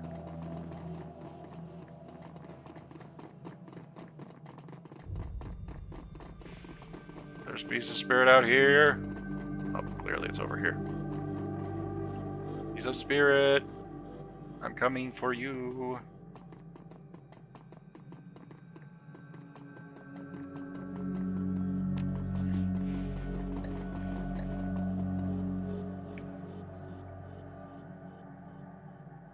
Okay, so we did actually complete the thing that it wanted, because it was on that one body.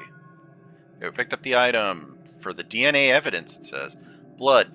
This is what the spirits wanted us to find. The piece of my brother's killer. It's not much, but it's enough. She scowls at it, looking every bit like she intends to reach through the small sample and dismember its owner from afar. And perhaps she can. Is that enough to target the spell? Can you track him with that? You and your friends practice much ritual magic. Can you track him? I can, given enough time. But I'm still quite drained. I need to rest before I can try anything so involved. When I'm able, I'll commune with Bear, consult the spirits, and do what must be done. But in the meantime, you might take some portion of the sample and to peruse a more conventional avenue of attack. I have friends that might be able to help. Good. Let me know if you learn anything about this elf and troll pair. And should you find them, I want to be there when they are brought low. I want to see the light leave their eyes for my brother. See what I can do. As long as you need your vengeance doesn't endanger the op. There's no one else I would rather have by my side. Look, I'll see what I can do. Is that it? Okay, that seems to be it. I don't think there's anything else to search or find. Alright, let's head back. That went well. Like, I think we might have been able to survive just if I brought that healer with us. I think just the healer would have been enough to keep us on it. But the guy with the drone, and he was basically two guys, like, he was basically a person and a half.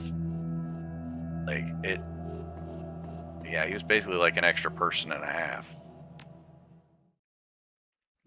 Because he had the drone. Like, he lost one attack, or he lost one move, but then he also had the drone that was also attacking.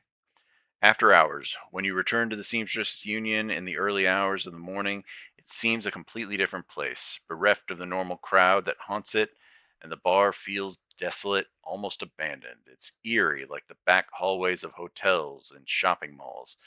But you finally have a break in your case, a sample of the Ripper's blood. You just need someone to help you analyze it. Without colorful staff, cast of regulars, the opposing tourists, the Union feels hollow. The front bar and the lounge are deserted, except for a handful of janitors.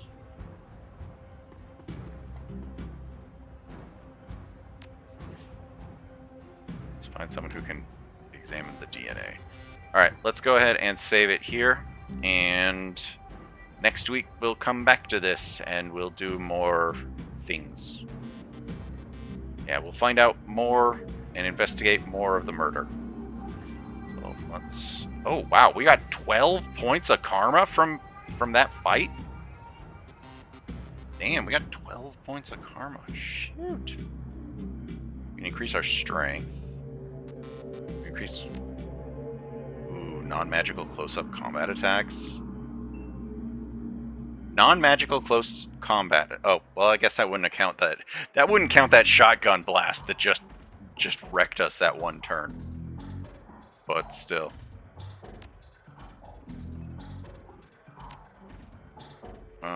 Let's see. We do want to get to this. Forces target to drop their weapon. Is that... Yeah, that seems real good.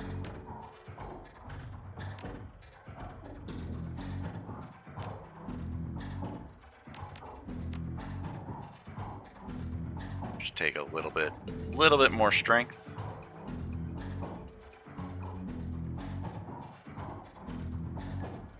Just get a little bit more strength.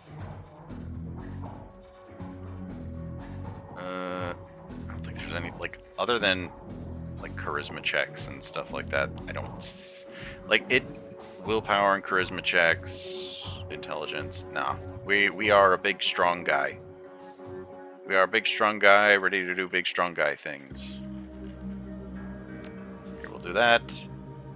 We'll save.